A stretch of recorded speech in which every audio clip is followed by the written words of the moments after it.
And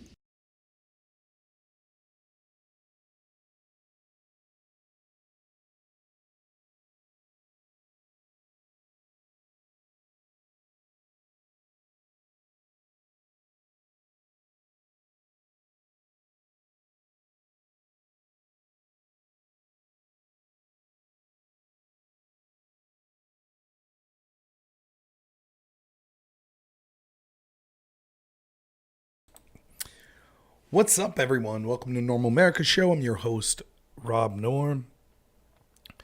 It's great to be here. Great to be home. Oh, what is the schmutz on my hat? Glad to finally be back home. Glad to be streaming to you all. Good stuff. Good stuff. Good stuff. Uh, Brandon No Name comes in hot. Question: if I'm surprised at the fact that there's crack residue paraphernalia in my traffic stop, does that mean I'm off the hook for the impending drug charge? I don't know. If you're surprised that there's classified documents at your home, does that mean you're off the hook? I don't know, Brandon. Who are we? Who are we to discuss such matters? But now it's great to be here. Got off work this week, back here with the family. So my son Hank got a new bed for his birthday, and he's sleeping in his. My wife put it together without me because I have a wife that kicks ass. I was at work and she put it together, but tonight is his first night. He's currently sleeping in his new bed, so pleased with that. Coming to you from my home studio, doing a show here tonight. I'm on Twitch, I'm on YouTube. It's nice to be on all these platforms. Am I in love with the Money Pit? The Tom Hanks movie? It's pretty funny. Yakov Smirnoff, I believe, makes an appearance in that movie. In Soviet Russia, house by you. What a country. We just don't have that sort of comedy anymore. But Money Pit 69, now we're talking. Couldn't you fit 420 in the name either? But I got a good show lined up for you. Your girlfriend also helped put that bed together. Well, tell her to stay home when I'm not at work. I know or when I'm at work. I know she's looking for me, but I'm not there. But generous for you to let her go.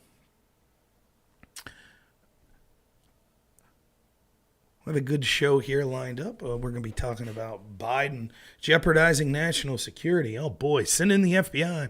Let the raids commence, right? We'll talk about the reaction to the story. And sort of how once more what they accuse you of, it is they themselves that are doing. It is the ironclad law of the establishment. Maybe we'll get into some other things. Maybe we'll talk about your gas stove trying to kill you. Whoa. Imminent whataboutism missile incoming from me, Diavolo. Who you think that people will be yelling whataboutism, or do you think I'll be engaged?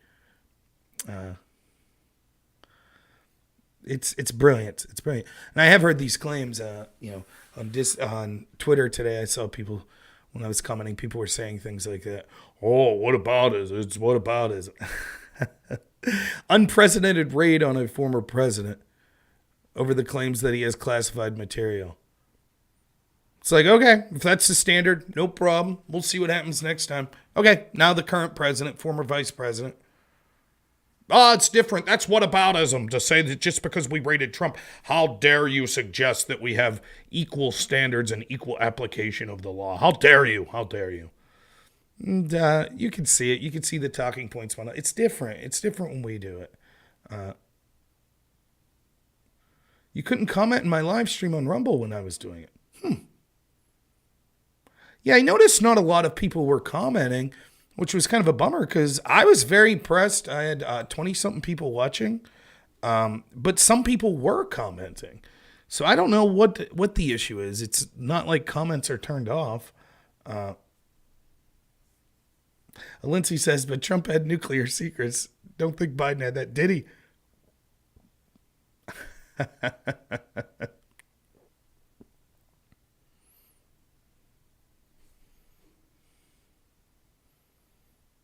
Well, someone being racist in the post that I can't see. Interesting.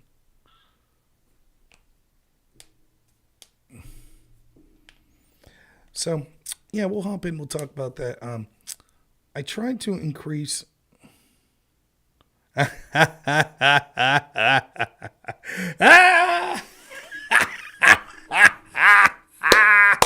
It starts already. Now you're saying it was okay that they traded Trump. Isn't that what you're saying then? That it was okay that they raided Trump? Isn't that? That's what you're saying. I see the title of your video. It's okay they raided Trump. That's what you're saying now. That's what you're saying. You're saying it's okay that they raided Trump. That's what you're saying. Right, Scott. That's what I'm saying. Tune in for the show. Good take.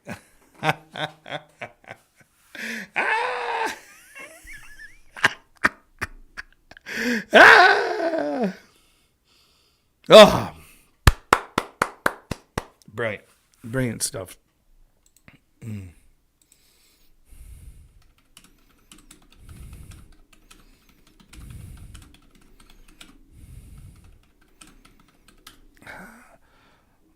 It's been a while.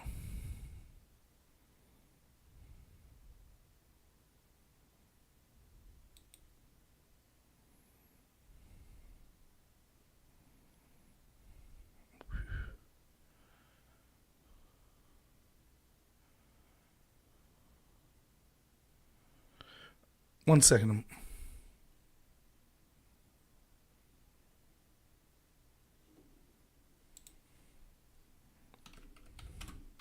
looking up some.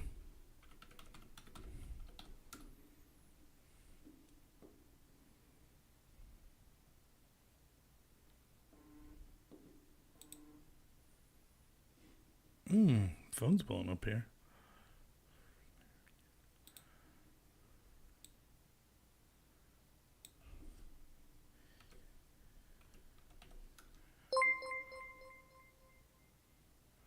Oh, I heard a chirp. Thank you so much, McLinebacker, for the raid.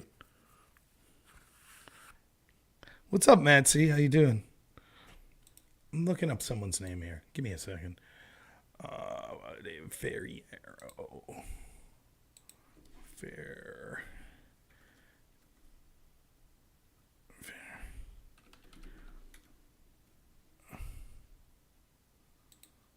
There we are.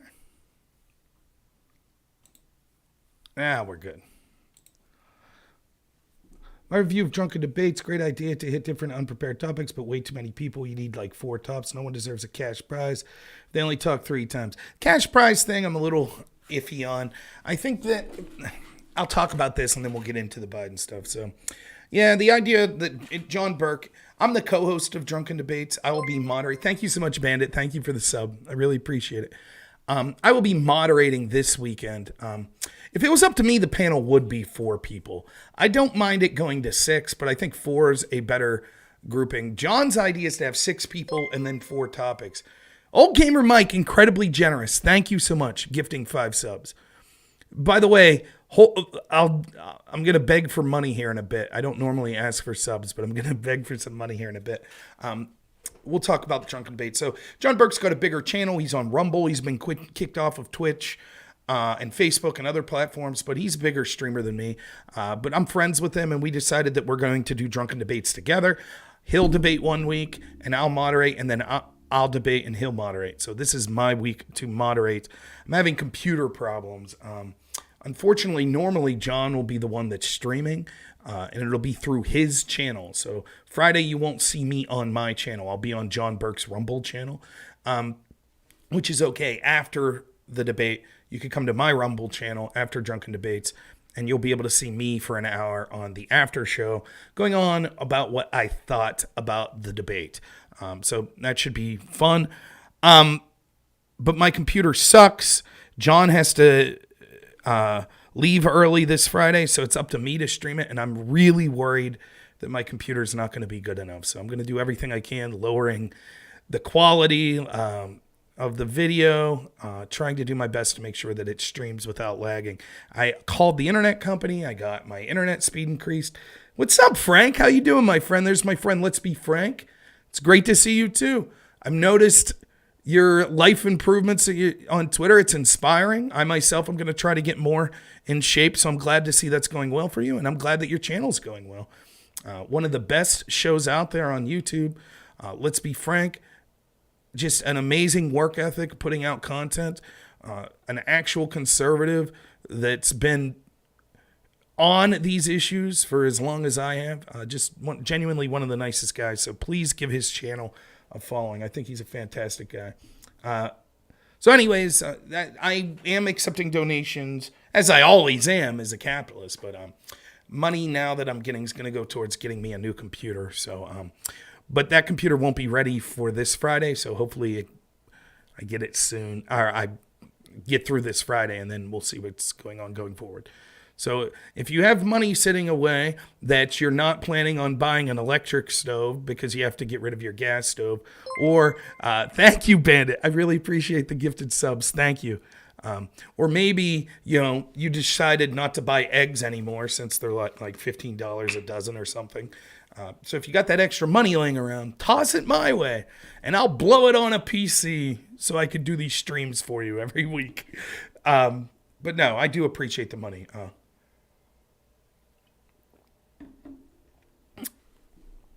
So, Drunken Debates. The idea is, John says 6 people, 4 topics. I think you could see that. I don't think that's doable. It's 4 topics in 2 hours with 6 people. I think you could see that last week. The way I figure, if you do that, after you get through introduction, thank you so much, Gizmo. I really appreciate the chair.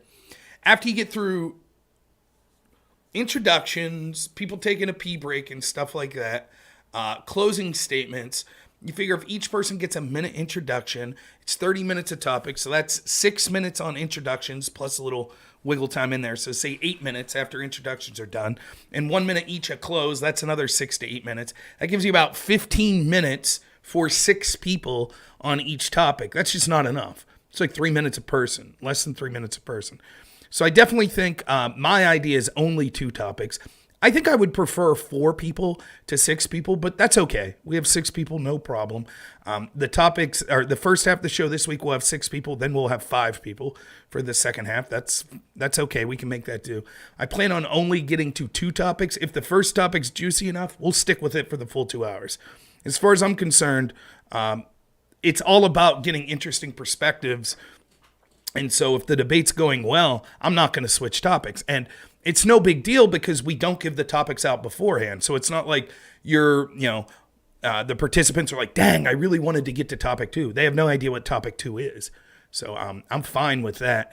John, incredibly generous guy, hardworking guy, offering potentially, we're going to do some shows, get some shows under our belt. And he's considering offering a $500 cash prize to who wins an audience poll at the end of the week. And the reasoning for that is he wants to bring in high quality participants and debaters, and a cash prize like that sets you apart from other channels. I think there are too many problems with picking a winner. I think that it'll always be a popularity contest, that whoever has the biggest channel will end up winning every time. And that's a lot of money. And plus then there will be accusations of people rigging polls and things like that. I think that instead, if you want to be generous and offer cash, I think you should just split and offer cash to all the participants. So you're just like, hey, if you come do my show, you get $50. And I think that still has the effect of encouraging high caliber. The more incentive you give people to come, the more people you'll have. Thank you, Money Pit. I really appreciate the cheer. Excellent movie you're named after there. Not the 69, the Money Pit portion. But I think then the more people that are willing to do your show, the more you're able to pick and choose. So, but we're working out the bugs on the show. So, we're not offering that cash yet. So we'll see how it goes. There are other little things that'll be different with me moderating with John. I don't think I'll make people raise their hand. I do think that I'll limit. I do like John's idea of limiting people 2 minutes per talking point. And I'm the worst offender. If you let me go, I could talk for 20 minutes straight. And so you don't really want that in a panel where you're trying to get a bunch of people discussing things. So anyways, that'll be on John Burke's Rumble channel this Friday. So you'll see me moderating. I believe the panel is set. The panel will be me moderating. Debating on the left side will be Pisco, Hans of Hakur, and Dylan Burns. And debating on the right side will be Zen Shapiro, Big Papa Fascist, and John Burke. And so, and I think John's going to dip out about an hour into the show. I haven't talked to them, but I don't think that Zen Shapiro and BPF have a problem at all being outnumbered. I think they'll be totally fine with that. But I got some topics. I have about 6 topics in my head, and I just have to pare down to what 1 or 2 topics that we'll go with. So that's the idea. Hopefully my computer doesn't crap out. If worse comes to worse, I will direct the audience to go to one of the other people that are streaming's channel to watch it, and I will record it and then upload the recording at a later date. But hopefully it doesn't come to that. Like I said, I increased my internet. And I'll talk about this real quick. My internet is through a company called BreezeLine. So I'm sort of in here in rural Pennsylvania. We have very limited options in what we could do with broadband. So the internet that I was paying for was $120 a month. And it was for 125 meg download speed and 10 meg upload speed. And so I called today and was like, I've paid for the same internet for 3 years. I called today and was like, I'm having problems when I'm streaming with a lot of people. I don't know if it's because of my computer or because of my internet. Can I potentially look into getting a package with more internet? And unfortunately, because where I'm at, we don't have their more premier packages. However, they did have a package that was doubled. So instead of 125, it's 250 download speed, and it's 20 upload speed. And it actually costs $10 a month cheaper. So I saved money, and supposedly it doubled my internet speed. We'll see. So that's where I'm at. So I saved $10 a month on there. But very nice lady I talked on the phone, though. Crazily enough, like, I don't know the professionalism of this. She was very nice, and I don't mind this.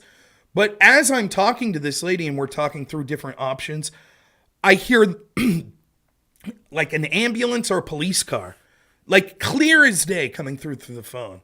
And she just stops talking, and it's like a solid 45 seconds. Woo, woo, woo, woo, woo. And finally I'm like, ma'am, are you all right? Did something happen? And she's like, no, I'm fine. It's the TV. I was like, oh.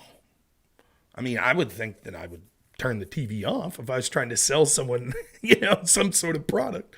But she was nice. I don't mind. It's not like she lost the sell. I thought she was. To me, I kind of appreciate that sort of stuff. But I just kind of chuckled, was like, I wonder if your boss is cool with this. But it was good stuff. You have 1 terabyte download if your uploads. Yeah. That's what I thought, Mig. I thought that upload speed was basically all that mattered. I talked to some people that kind of walked me through potential problems that I'm having. And honestly, most of them seem to think it's my computer, because I did like the internet speed test and took pictures of it and sent it to the Turk. If you guys know the Turk, he's on my chat sometimes. I believe he streams. I think I've done some panels with him. He generously talked me through sort of the potential problems. Yeah, Bandit, that's interesting. I was talking to my wife about that. It's like car insurance, right? It's another thing. Sorry, we'll get to the political content in a minute. Like you see these commercials about car insurance. It's like, if you don't have an accident in 2 years, blah, blah, blah, blah, blah. And you hear people saying, the better driver you are, your rates decline. I have never had an accident and never had a ticket. I'm 38 years old. I got my license when I was 18, I believe. So I never filed anything through my insurance. One time, I actually did have to go through my insurance. Actually, not mine, my parents' insurance, because I was driving their vehicle at work, and I was stopped at a red light, and a woman ran through an alley that was beside the red light and smashed into the side of the van. But I was 0% at fault, because I was literally stopped at a red light, and she didn't have insurance. So my parents had full coverage, and they paid for it, but that wasn't me, and it wasn't through my insurance. But my insurance never went down, ever. And so I called my local insurance carrier and was like, hey. And my wife, it was the same. No accidents. She had a ticket one time a long time ago. And they were like, no, that's the best we could do. And so then I called sort of this local place that's sort of a broker that works with a bunch of insurance company. They literally cut the exact same coverage for my wife and I in our 2 vehicles, and it was 1/3 the price. 1/3. And that company allowed our homeowners to go through with it, so it lowered our homeowners insurance as well. So we ended up saving it was literally like we saved like $180 a month or something crazy. And so, I mentioned that to some people and they're like, yeah, all of those things, your internet, your cable, your insurance, you should routinely call because a lot of times they're just like, hey, if this sucker is going to keep paying, we ain't going to say nothing. We're not going to call them and be like, hey, you've done good. We're going to drop your rates $50 a month. They're not going to say that. So you have to kind of be proactive about it. I'm bad with that sort of stuff. Once the bills are tight and you start clamping down. And you've seen this before, right? Like, let's say, I remember when I first had Whereby, and I think I pay like $9.99 a month or something for Whereby. And then I eventually had to cancel it because money was tight. And as soon as you cancel it, they're like, send you an email. It's like, we'll give it to you for $6.99 a month. And it's like, well, I should have canceled it months ago. I could have saved $3 a month, But it's kind of interesting. But now I'm back on Whereby. Yeah, you get a better deal because you're new. Yep. So, all right, let's hop in to the Joe Biden. We'll see if Scott's still here. I'll give my take on this first, right?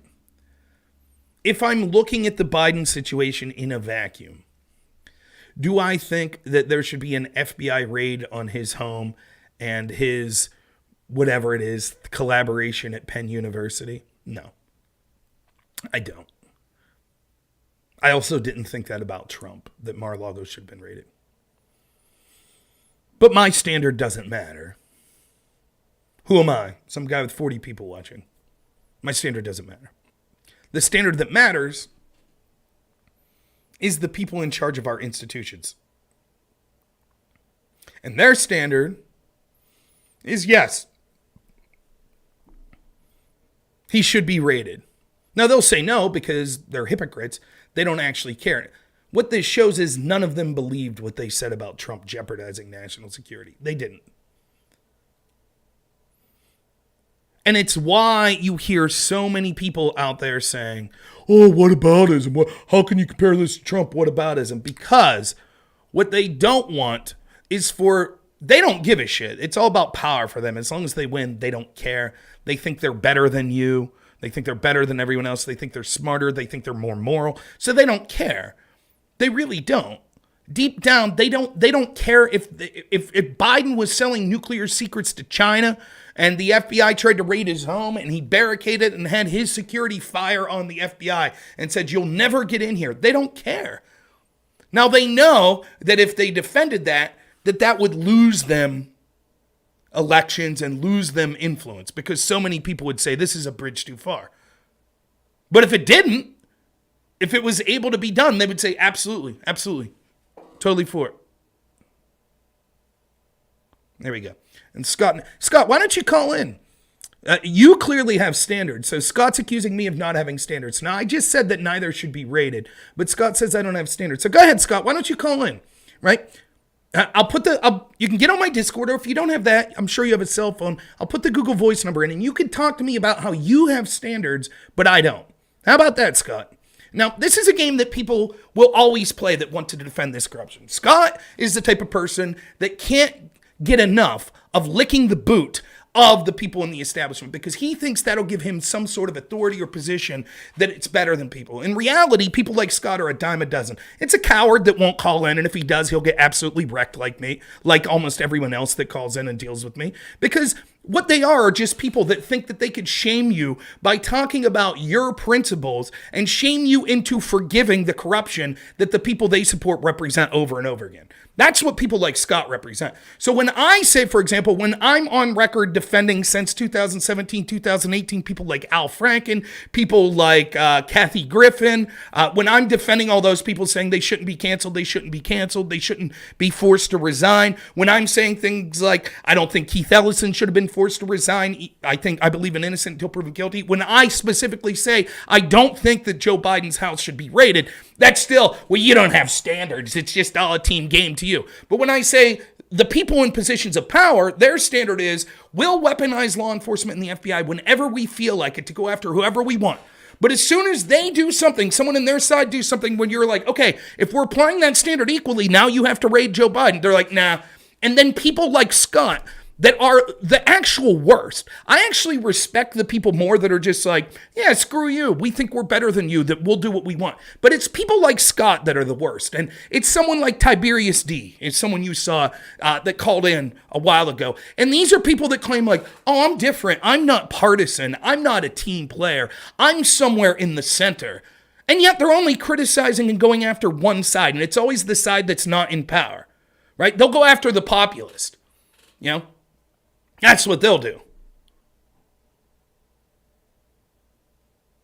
And then they'll accuse you of saying, well, if we're going to raid presidents now, if they have classified information, keep that ball rolling, right? They're like, oh, you have no standards. You have no standards.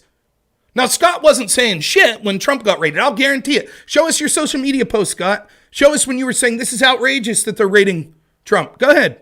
Or maybe you thought that they should have raided him, and now you'll show us your social media post saying, yeah, they absolutely should raid Biden. Go ahead. Show us that you're nonpartisan, that you've been consistent. Go ahead, Scott. Let's see it. Or are you one of those people that just doesn't have social media? I have a YouTube account, and I'm commenting on political YouTube streamers, but I just don't have social media. I just started my social media account today. How many times have we heard that? Right, I am insulting. You started it. Again, you see. He claims I don't have standards, and then when I levy the accusation to him with proof, he's like, oh, the host is insulting me. Right, because you started it. That's what happened. Other people disagree with me, and they're not saying things like that. So, just so you understand, that's where people come from.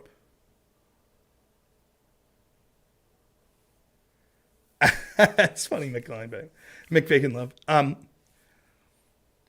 But there's so many people like this. I'm not partisan, but I think it's ridiculous that conservatives are holding Democrats to the same standard. That's ridiculous. It shows that they're just partisan. Of course, I didn't say anything when they were raiding Trump. I didn't say anything.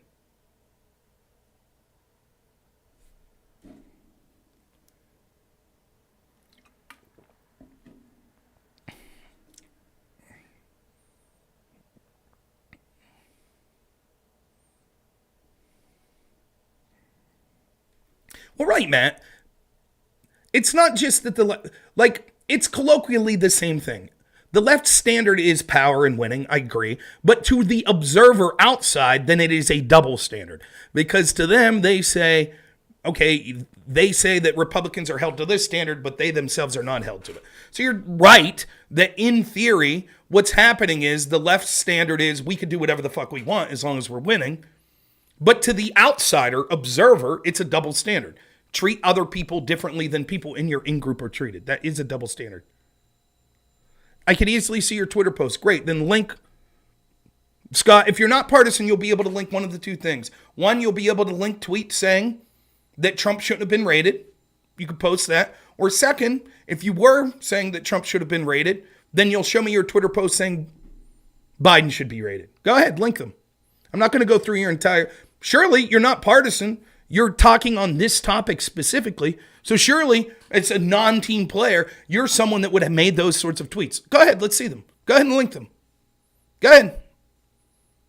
Do you think, let's just ask you, Scott. Let's ask you straight up, Scott. Do you think Trump should have been raided? A simple yes, no will suffice. Scott Newsom, do you think Donald Trump should have been raided? Because he had classified documents at his home in Mar-a-Lago. A simple yes, no will suffice.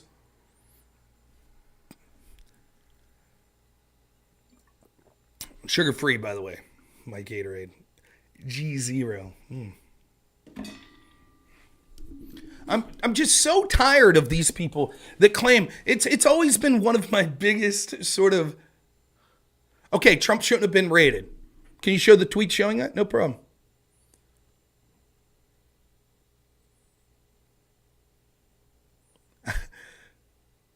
So we'll go on with the show, but Scott Newsom's going to show us tweets that he put up, right?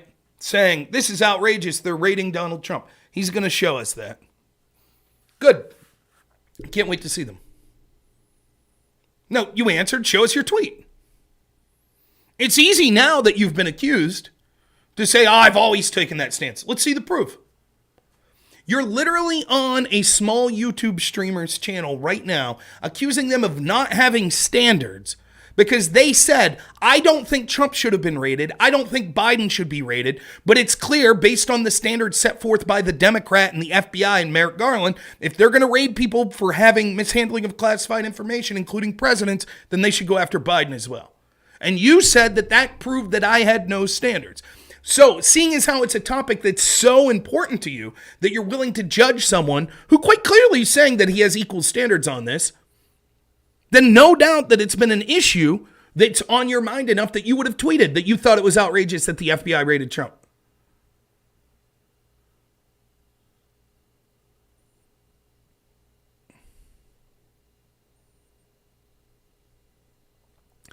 Matt, again, the problem is you're looking at it through a framework. Now, your criticism of me was talking to an audience of people. Some of these people are left-wingers. Some of them are right-wingers. Some of them are as informed as me and you, knowing the left doesn't care. The establishment left doesn't care. They think they're better than you. Therefore, most of them are many of them are postmodernists. They don't believe in truth anyways. They think everything's a power game. So they don't have a standard that applies to themselves. The only standard that applies to themselves is, I win. And whatever that is, if they have to steal from you to win, they will. If they have to use physical violence against you, they will. Meanwhile, they'll say, you can't steal, you can't use physical violence. I'm telling the people in that audience that aren't on the far left or the far right, I don't mean far left or far right, that really agree with me on the right or really disagree with me and will never change their opinion. I'm telling the rest of the people that this is a double standard. They will treat people that are their enemies one way and say the law should be applied one way, and then when it comes to people in their in-preference group, another way. You say that I'm incorrect to call that a double standard. You are wrong. I am correct to call it a double standard. It is wasting time, and it is getting into sort of a postmodernist narrative that is irrelevant to people that are these observers that you're trying to convince on your side. That's what I was saying about you. No, Scott, you don't have to tweet to have an opinion. What I'm telling you is you're full of shit. That's what I'm telling you. Scott, thank you so much for your time. We really enjoy it. I'm not going to read your tweets anymore. And that's the proof, right? Those are people, that's what you see with people like Scott. Just a liar. He knows that I'm not applying a double standard here. He knows that I'm not just a partisan hack.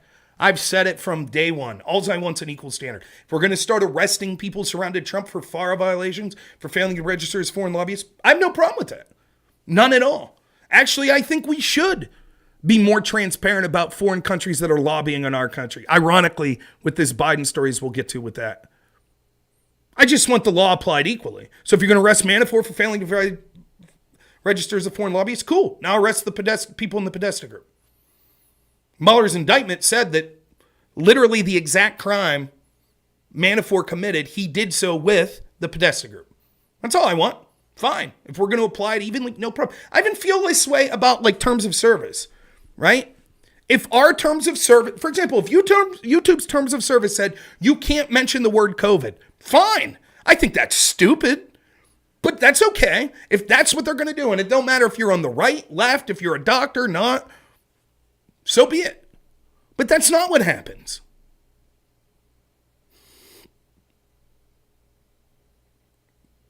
What's up, Martin Dillon?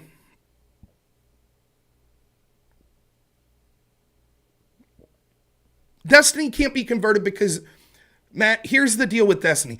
Destiny doesn't want to debate me because he knows what happens. I'm not saying that Destiny thinks that robnoerr is better than me. I'm not saying that. He probably doesn't think that. But what Destiny thinks is, what do I get out of debating robnoerr? He knows deep down, even if he thinks that he wins debates that he's involved with me, that it's very difficult. Why debate me when you could have far bigger right-wing streamers that aren't as able to debate as Destiny, and Destiny could look much better debating him. He gets a bigger audience, he looks like a winner. Why risk debating someone like me he doesn't want to debate me?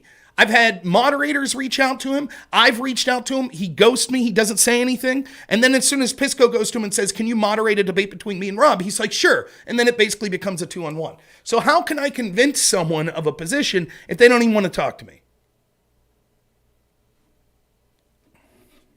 That's where we're at. And so many of these lefties are like that. They'll debate right-wingers that, like, let me give you an example.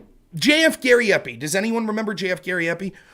He's what I would call a race realist. He's probably a white nationalist, but he's in Canada. And literally, if he said that, he could be charged with a crime.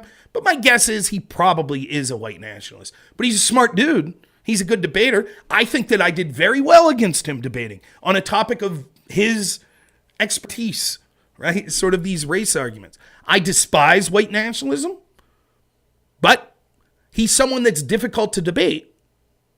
I think I did very well. Destiny would debate him. Vosh would debate him. Why? It's not just they'll only debate low-skilled people. There are other things. They know that the trump card they could play is, well, you're a racist. So it doesn't matter if they lose a particular argument because it's a racist. And they can always fall back on that. So they would debate someone like that. They can't do that. They try, but they can't do it to me. I've been streaming how many hours for how many years? Find me saying racist stuff. Find me saying bigoted stuff. I'm not saying I've never said anything that someone couldn't twist and say was racist, but it's very difficult. I debated Richard Spencer. I debated JF. I told them how much I hate white nationalism. I've debated people, Christian nationalists, that want to make homosexuality illegal and stuff like that. So they try the trans stuff. Well, Hot Springs, I don't care if you don't care the point. The reason I stream is from my enjoyment. If you don't like it, there's other channels out there. I appreciate you sticking around, but...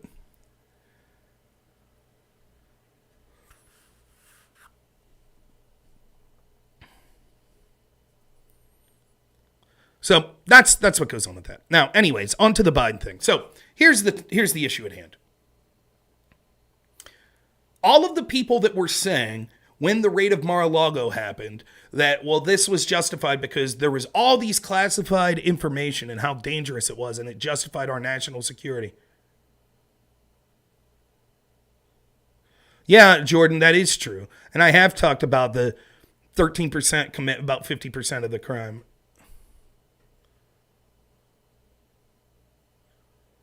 It's true.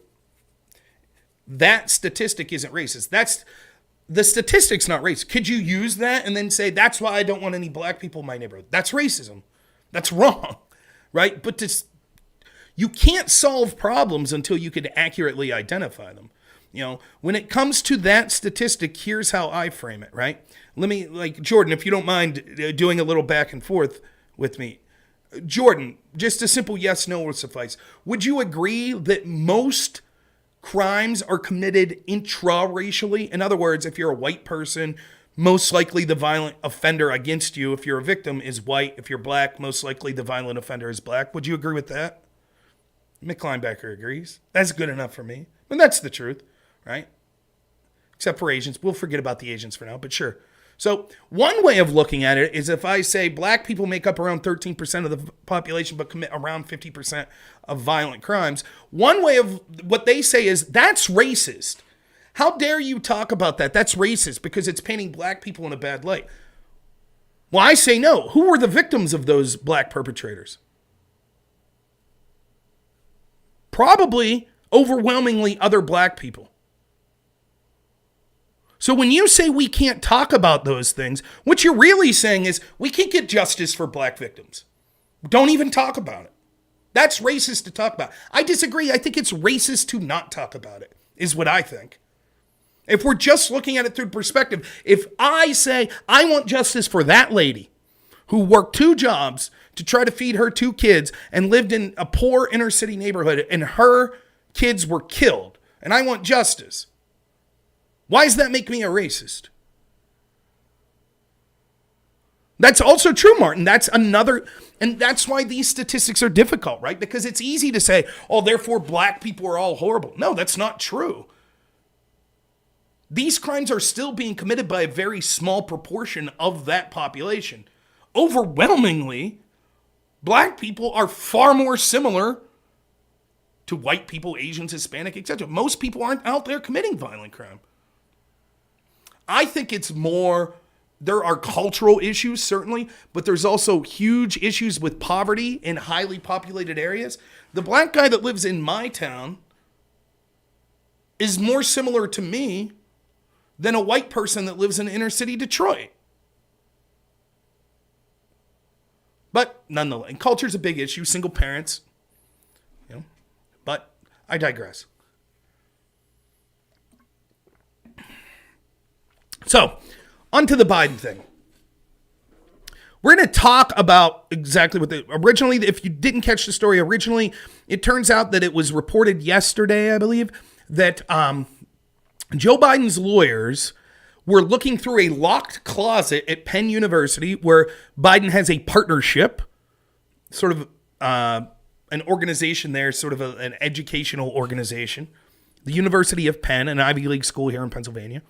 And right before the midterms, lawyers for Biden happened to be going through this locked closet. And it was like, oh, we found some classified material that was improperly being stored here. Now, they didn't say anything until after the midterms, though, importantly. And then they came out and were like, oh, okay, we found these classified material, but we handed them over to the National Records Archives. And then today they're like, oh, and by the way, we also found more classified material from Biden, but it wasn't in the same location. But it, too, was improperly stored.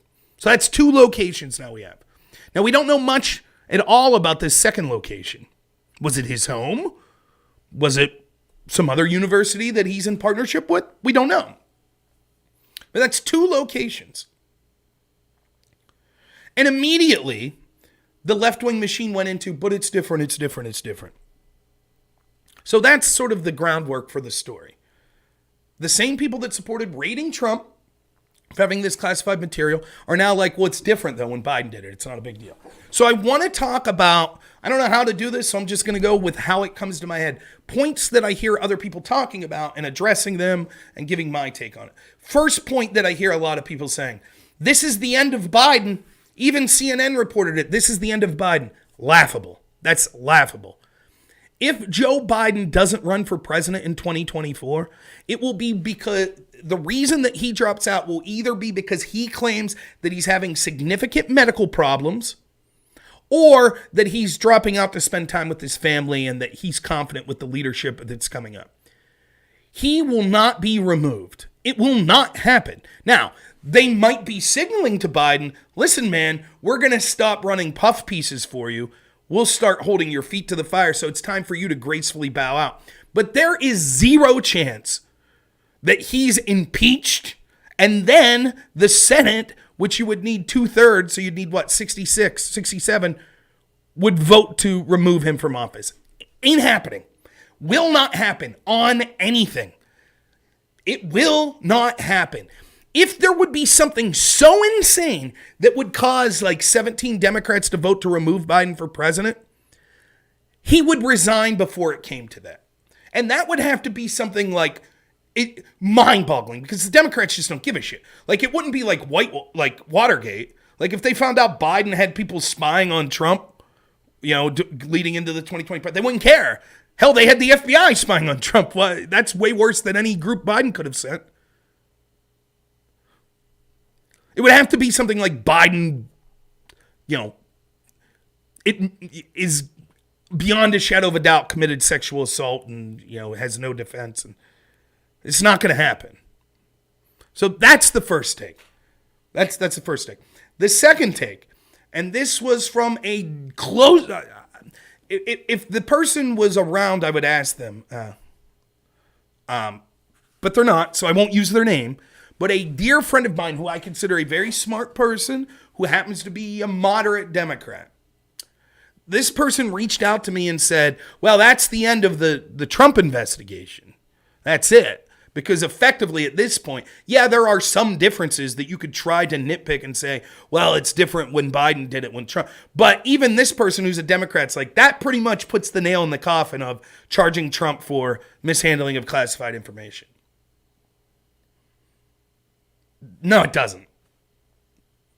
It does not at all. If you think the same Democrat, let me just go through a list. I sent this person via text message, right? I'll tell you what I said. I'll give you the, I won't say any of his messages. Not that anything's untoward, but, private messages. But I'll tell you what I sent to him.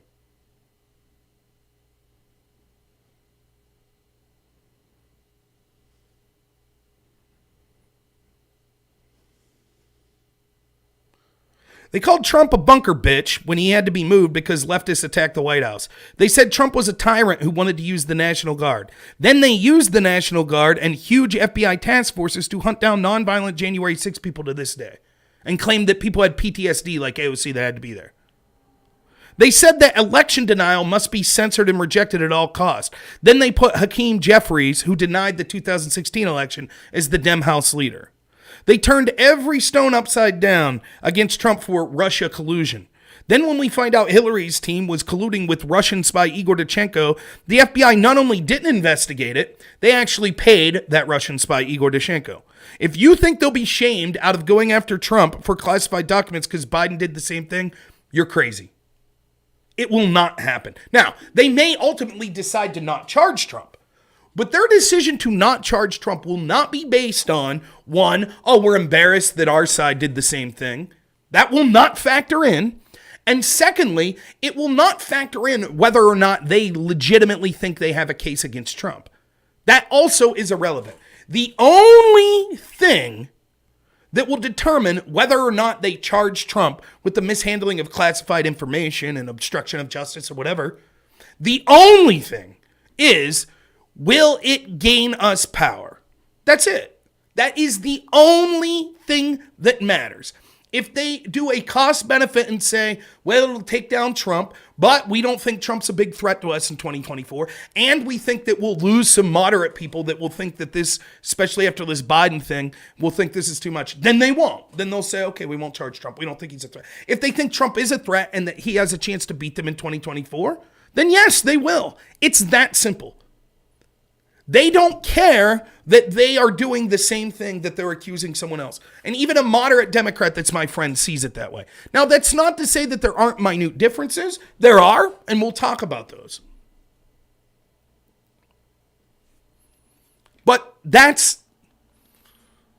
that thought out of your head. Oh, now Democrats won't use this against Trump because Biden did it. No way.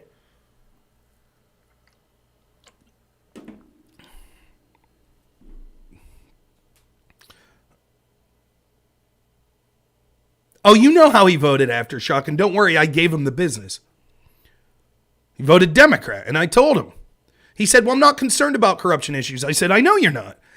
He said, I want problems to be fixed, and I said, they never will be, because the corruption continues. That's what, basically the conversation went down something like this. I said, I could prove that they're not going to be shamed out of this. And he said, why? I said, you can vote for him in 2024? He said, probably. I was like, so what's their incentive to stop? Moderate Democrats could go, that's outrageous. I can't believe they're doing it. But still, I'll vote for them because the other side's worse. Okay, why would they ever stop if there's not a consequence? So that's how I know they won't stop, because there is no consequence. Because even someone like that reached out to me and said, this is kind of stupid, was like, but I'll still vote for it. Exactly. So don't complain. When you're upset that the airplanes aren't rolling and the price of eggs is up and the price of gas, don't come to me. It's not a difference of, oh, well, we just have different ideologies, economically. You literally know they're corrupt, but you say that corruption, although you don't like it, is still preferable to the other side. You don't punish the corrupt, therefore the corruption continues. Therefore, the very things that you're trusting then a bunch of people that you're acknowledging are corrupt to fix problems because they're promising you they'll fix them. And then over and over they get elected and they make the problems worse. And you're like, that's weird. Oh, well, I'll vote for them again. Well, when you knew they were a snake, what did you think would happen? You thought they were a snake that was going to help you? What's my thoughts on people who think there's no moderate left-wingers? That's not true. There are moderate left-wingers. There are all sorts of left-wingers, right? The problem is that the establishment uses the lip service to the causes of the left in order to justify authoritarianism. Probably the majority of the left is okay with corruption and authoritarianism as long as it's directed to people that they don't like. And that's how they've been conditioned because all of our institutions have pushed that narrative. And so they're the in-group preference. They're the bourgeoisie. Maybe not with money, but with culture. They're the people, the haves. And so they'll point their finger at the have-nots. But that doesn't mean that there aren't people in the left that recognize the problem with that. There are tons of them. Joe Rogan, Tim Pool, Dave Rubin, Matt Taibbi, Glenn Greenwald, Aaron Maté. And there are people, obviously, that could be your friends and family. Then there are people that I would consider far lefties who also have a problem with the corruption. Jimmy Dore. People like that. Jimmy Dore is a far left-winger. But he doesn't like the corruption. Thank you, It's Me Chuckles. I really appreciate it. I really appreciate the subs, honestly. Thank you. I'll go into the computer fund.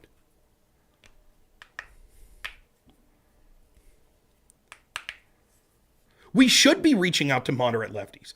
But if you're a moderate leftist and you're willing to allow the corruption, I don't want to hear your sob story. I don't know what else to say. It's the only issue that matters. If we don't have a government that's operating on an even standard in a non-corrupt way, listening to their constituents, then no other issue matters. And so if you're like, well, I'm a moderate Democrat and I dislike this corruption, but, I'm pro-choice, so I still got to keep voting for the corruption. Okay, enjoy. But that doesn't mean that I'm looking at any left-winger like, you're an insane person that wants to see me locked up like so many of these other lefties, or you're an insane person that wants to see me die of COVID like so many other lefties. I don't think that. I think there are many lefties that don't feel that way. And that there are probably many lefties that wish that the party would moderate, but they'll still vote Democrat. That's the difference. You reach out to those people and they're like, yeah, like my friend that I was talking about. You reach out to them and they're like, if only you would make these one or two changes. My friend who lives in Pennsylvania voted for John Fetterman. He voted for, someone who, for all intents and purposes, has no idea where he's at. Because candidate quality matters. That's what this person told me. And I was like, I don't want to talk to you anymore about if you would just moderate, if you'd get a candidate that just was a little more. No, you literally voted for a stroke victim that doesn't know where he's at. That's what you voted for. So don't tell me. And people have called this out. Mike Cernovich has called this out, and he's absolutely correct. Like someone I respect's Brett Weinstein. I enjoy Brett and Eric Weinstein. I think they're both brilliant. Even though I don't agree with them on politics a lot, I think that they come from things at a perspective that's very much something that I enjoy listening to and makes me think about things differently. And I think they're intelligent people. And I respect that they seem to be serious people that are consistent. I respect that. But they're constantly like, their whole shtick is how corrupt the Democrats have become, particularly in academia, how corrupt the left is. And they keep voting left wing. And they're like, well, it's because Republicans need to change one or two things. That's not true. They're always going to vote left wing. Ask them who the Republican candidate they would vote for is. They don't have one.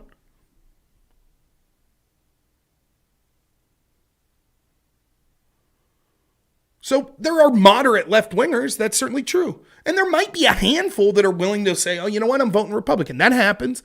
But most people that at this point are still voting for this corrupt Democrat Party, there's nothing that's going to change unless there's a massive cultural change. There's nothing that's going to change that. Yes, my friend did early vote for Fetterman before the debate. He did. But I asked him, would you have voted for him afterwards? And he said probably, so. But he did, to his defense, he voted before the debate. Yeah. I know Aftershock. But he's still my friend, and he's not a lunatic. He's just, he's dug in, man. That's because we've lost the culture war so bad.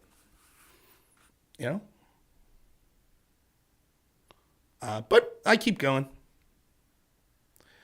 So, those are two things on it. Now, third, even beyond whether or not Biden should be impeached, Biden should be charged with a crime. Listen, I don't think they could charge Biden with a crime. They're not going to. So that's off the table. He's president. They're not going to, right? I don't even think they should attempt that for various reasons. But impeachment would be something that, okay, if they're going after Trump, They could impeach Biden over this. Like I said, he won't be convicted in the Senate, even if the House voted to impeach. I'm not saying they shouldn't do it. I'm just saying they're not going to, But beyond the legal recourse, let's put that aside. Let's not talk about impeachment or crimes or raids or anything. Let's just say, what should our perspective be for people that mishandle classified information? Now, if you followed me when the Trump situation was going on, and I was talking to Pisco and I was talking to other Sonsel and other people, you would hear me saying things like this. Everything's classified. Almost every person that has a clearance to see this information has improperly stored it at some point or another. There does rise a level where it's worse than just, I accidentally brought this thumb drive home, right? Like having a server in your home. That's something that would rise to that level. But I said this about the Hillary Clinton thing. I didn't think that Hillary probably should have been charged with the server, even though she definitely broke the law. People definitely break the Logan Act all the time. But we as a country have decided we're really not going to prosecute it. Now, it is my sincere belief that the reason that Hillary had her server at home was to cover up from sort of oversight from people in Congress and Freedom of Information Act requests and things like that. But this happens all the time. So I'm not saying they shouldn't have charged Hillary. I guess what I'm saying is if they were going to charge Hillary, then they best damn went after everyone, Republican or Democrat. Even people I like. If Rand Paul had stuff, okay, same thing. And that clearly wasn't happening. The reason that Hillary's team should have been charged was the cover-up. That was the problem. They deleted subpoenaed evidence. They lied to the FBI. And these are things that are being charged when the other side does it. So that's what they should have been charged for. And it showed sort of the way the FBI bent over backwards, changing, Comey taking away the gross negligence language, claiming that intent was somehow necessary. Loretta Lynch meeting Bill Clinton on a tarmac and then not recusing herself. I mean, the list goes on. We don't need to relitigate it all. But my question is, legal remedies aside, how should we feel? My feeling is basically this happens all the time. The devil's in the details. What were the documents they had? Even if they were documents that were top secret and had things about, nuclear weapons and stuff like that, what were they doing with them? Yeah, we should be able to say that's probably careless. But that's my take. But again, my take's not important. Why does my take matter? Whose take do you think matters on this? How about Joe Biden's take? How about that? How about the president of the United States, whose attorney general raided the former president? What did he say about the mishandling of classified information? Wouldn't that be interesting to know? Well, we do know. Let's hear what Joe Biden said about Donald Trump mishandling classified information, shall we? Let's see what he said.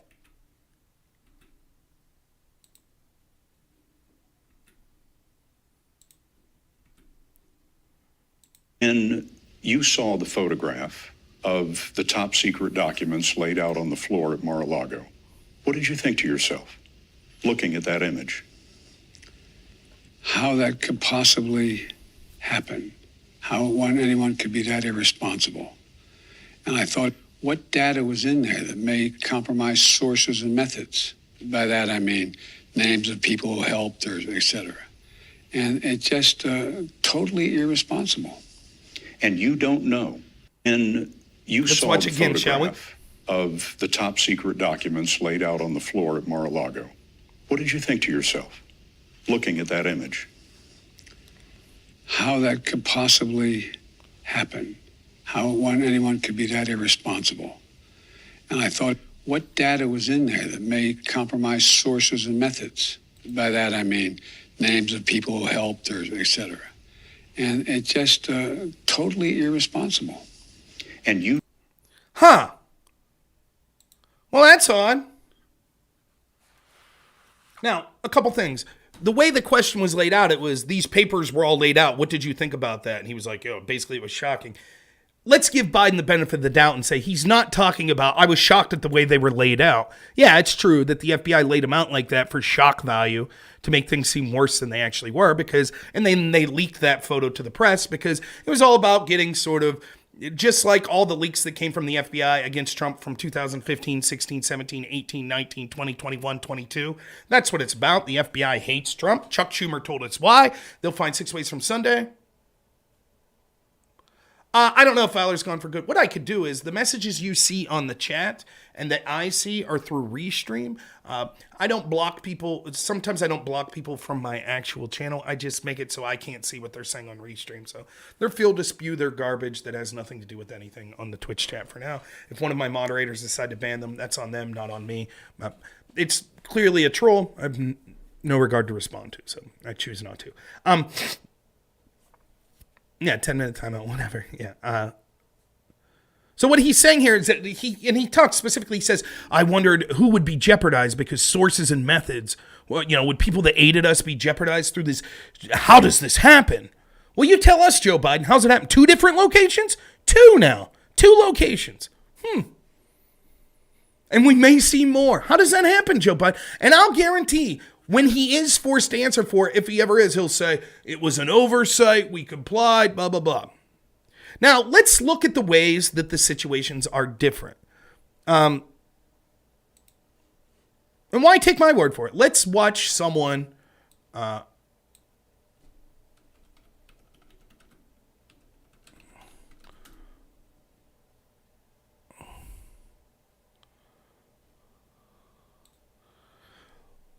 who's a lefty, who's got 500,000 followers.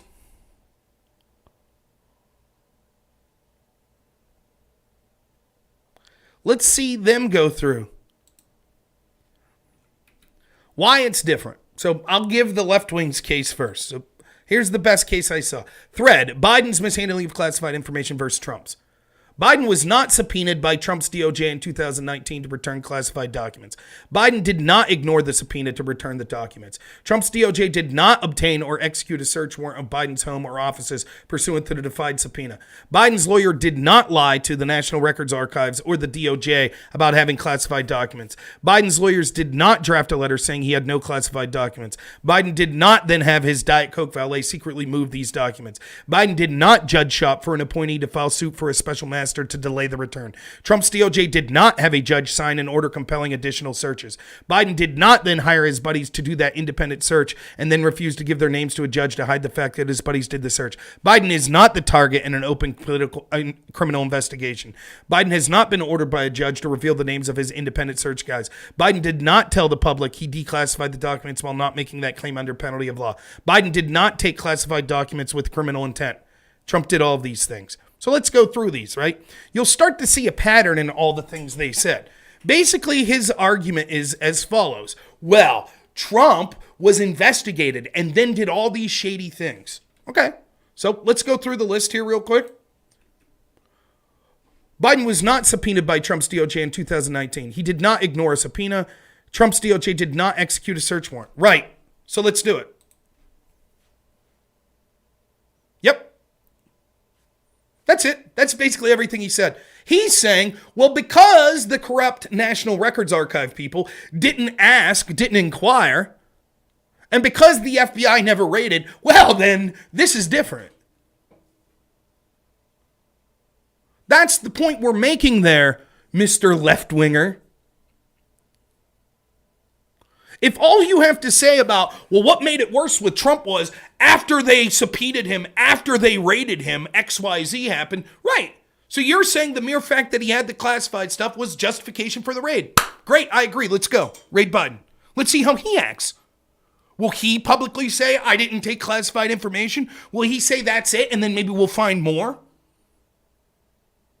Will he ignore subpoenas? Who knows? Let's raid him first, then find out, right? That's how it works. Now, secondly, the way he's painting this of Trump isn't exactly how it went down. As we talked about when it occurred, the ignoring of subpoenas is sort of subjective. They were complying with the subpoenas. What was never said was that they intentionally said, here's a bunch of records But we're hiding some. We'll never tell them we're hiding them. Tell me if this is in the realm of possibility. Trump had a bunch of records. He probably didn't compile the majority of them himself. Someone else compiled them. There was classified information in there. Because the National Record Archive, that's not concerned about getting classified information from the Clintons or from the Obamas or from the Bidens, but they really were about Trump. They really were about Trump. They were like, we need these records. Trump's team's like, fine, come see what you can find. Go for it. They take some and say, is that all of them? They say, yeah, we think. And then it wasn't. Then they raid with the FBI and go, aha, we found some. That wasn't all of them. Okay. Let's get Biden on record today. Is that every classified document? Every one? And then let's send the FBI tomorrow. And if they find some that were still classified, then we could say, okay, he broke the law. That's criminal intent, right? They would say, well, no.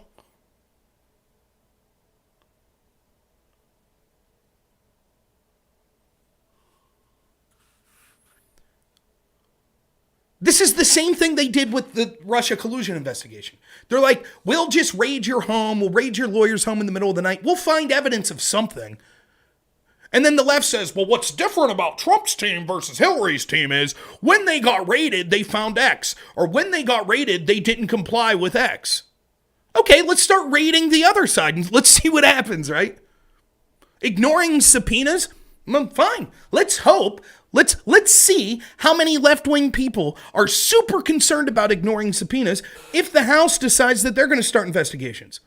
It was cool to subpoena Steven Crowder and Jack Posobiec and Project Veritas and raid their house and, media people, all that stuff. It was cool when it was people connected to Trump and Republican politicians. Let's do it. Let's raid Adam Schiff and let's raid Rachel Maddow. Let's raid Don Lemon, right? And Joy Bay. Let's see what happens.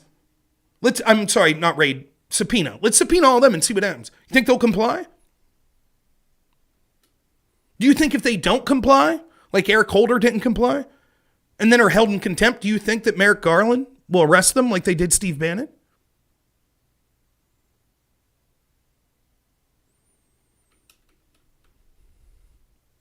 Of course not. So when people are talking about the difference, what it comes down to is, again, notice at the end there, this Mueller guy, which, by the way, how lame do you have to be for your screen name to be Mueller, she wrote? How'd that work out for you there? Just so you know where this guy's coming from. How's he finish? Biden did not take it with criminal intent. Trump did. And that's always, when it comes down, they always say intent. The standard's not intent, it's gross negligence. And then they'll say, well, but it's really intent. When I debate someone like Pisco or whatever, that's what they'll say. And then you'll be like, okay, well, what about the Trump? Oh, we know what his intent was. We know. Biden's quid pro quo, even though it was, to stop a prosecutor that was looking at his son's company, and then that investigation ended up getting buried and his son got off the hook. We don't know what the intent was. We don't. It could have been for good reasons.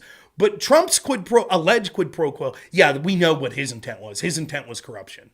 Yeah, we know. We know that. That's how these people are. That's how they try to sell it to you. What they really mean is, it's different when our side does it. We could do it. It's no big deal. Our side's good people. So if Biden was mishandling, I'm sure it was a mistake or it was a good reason. If Trump did it, I'm sure it's because he's an evil person. It's that simple. I mean, they were literally out there saying, like, Trump's selling nuclear secrets to foreign spies. No evidence. They're unhinged enough to say that Trump's former wife that died, he probably hid classified records in her casket. I saw many people saying that, and they call me a conspiracy theorist.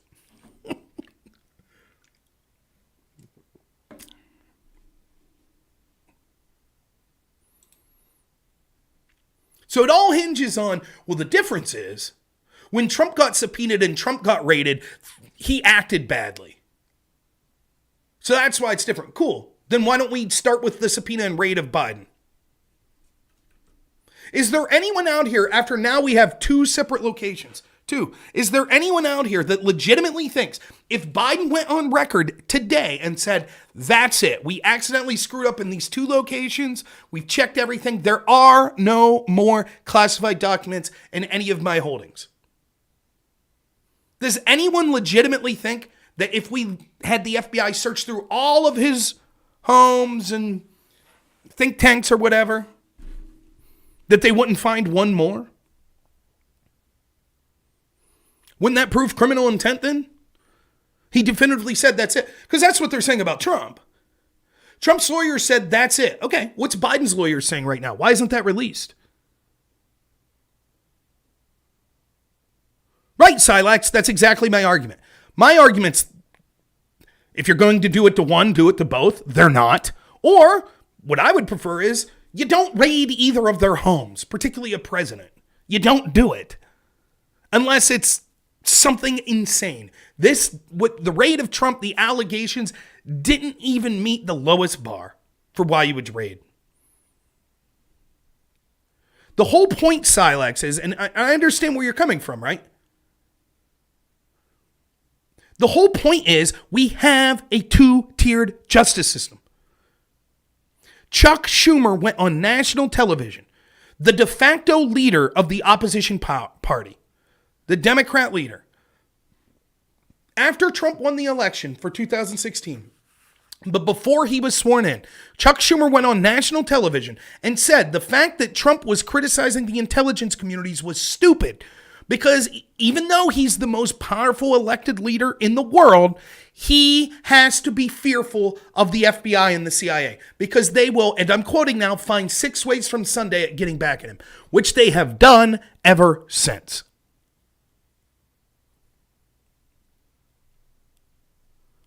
And so I agree. If we're going to say, I have no problem. If we're going to start to say, look, from now on, if you're caught having classified material stored improperly, we're going to have an investigation. We're going to have the FBI look into your home. No problem. Do it. I expect thousands of FBI raids. Let's see it. I don't care. I think that 90% of Washington's corrupt. Great. Now, the FBI itself's corrupt. I'd love to see their homes raided, but I digress. Doesn't bother me. So it's that two-tier. Yeah, I see what you're saying. So that's the problem I have. And if we're going to set the precedent that presidents could direct their Department of Justice to raid the homes of their predecessor, hey, it's going to be a very interesting time going forward then.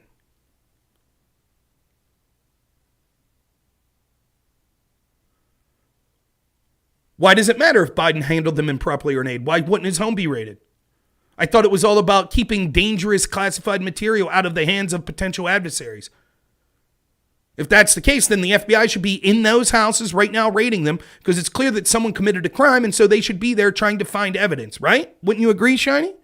By the way, do you have proof that Trump himself intentionally, personally mishandled classified information? How do you know it wasn't an aide? How do you know his lawyers weren't telling him, Mr. Trump, that's everything? Do you have him on tape saying, aha, I know that there's classified stuff still here, but I want it hidden? Do you have that? Yeah, raid Clinton, raid Bush, right. We know that Clinton had audio tapes that were part of the presidential records archive in a sock drawer. I'm still always black-pilled on the idea that these committees will do anything worthwhile. They'll show us how bad it is, but then they probably won't have any teeth to it. Notice how they're selective, too. We know that someone that was on the Intel committee, Eric Swalwell, was banging a Chinese spy. We know that. We know that a driver for Dianne Feinstein, one of the most powerful Democrats for decades, was a Chinese spy. No raids of their homes. Isn't that weird? When the FBI thought Trump's team was infiltrated by Russians, instead of going to Trump saying, Mr. Trump, we're afraid that Russians are attempting to infiltrate your candidacy. Here's our proof. Instead, they said, we're going to spy on them. But when they were infiltrating Dianne Feinstein and Eric Swalwell, they didn't say, we're going to spy on Feinstein and Swalwell. They said, Swalwell, Feinstein, my God, you've been infiltrated. Isn't that weird?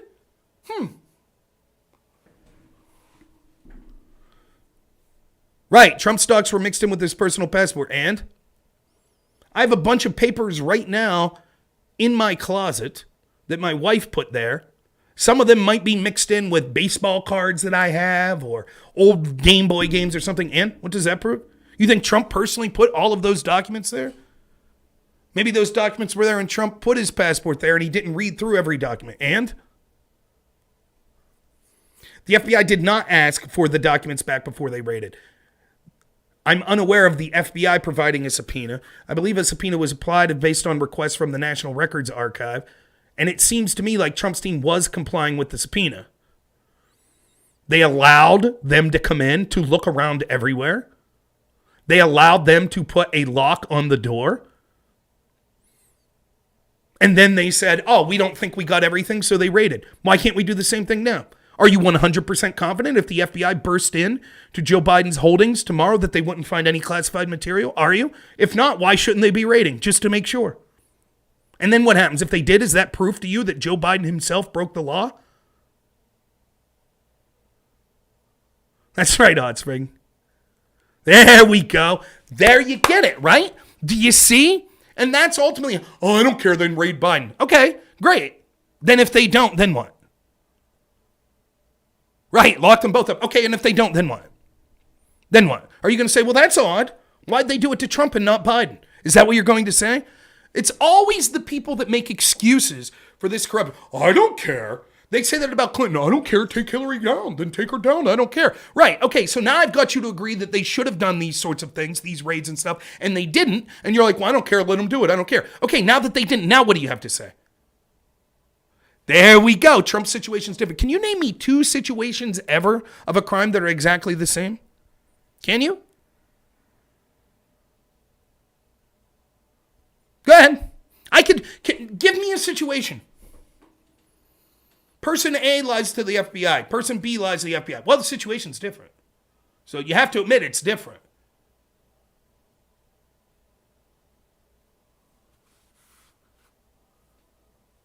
And see, Trump's a bad guy. Trump's a crook. We know Trump's a criminal. That's why it was different. Biden's a good guy. You remember when you had, was it Glenn Kessler, I think, of the Washington Post, who used to do the running fact checks of Trump? And then when Biden got elected, he said, oh, we won't have to do that anymore because Biden's not the type of president that'll lie.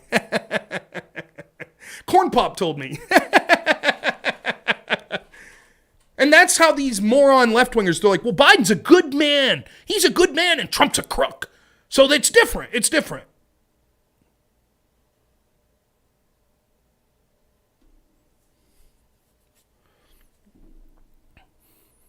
Now let's talk about more things that are different. So we've got that the big difference is that someone somewhere said, I'm concerned with Trump. And then the big difference is what happened after that. So that started with the National Records Archive. And we know it started with a person. So let's go to Margot Cleveland in The Federalist. This is from August 15, 2022. Records suggest a backbench bureaucrat's partisan grievance spurred on the FBI's nakedly political raid on Trump.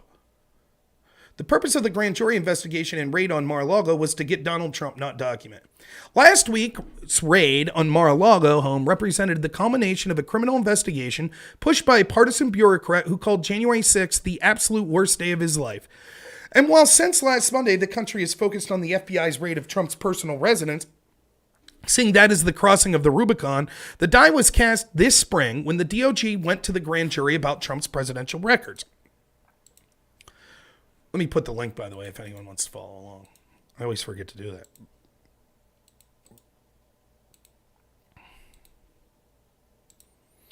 Reporting by the New York Times and Washington Post, some from months ago, when pieced together and considered in tandem with the past practices related to the presidential and other governmental records, reveals this reality.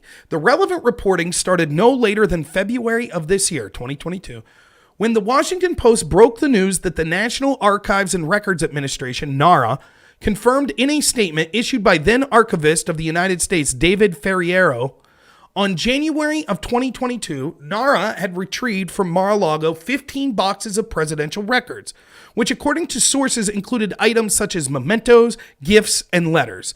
NARA added that Trump representatives were, quote, continuing to search for additional records. Months later, in interviewing and then recently retired Ferriero, the Washington Post detailed the origins of the retrieval of the 15 boxes.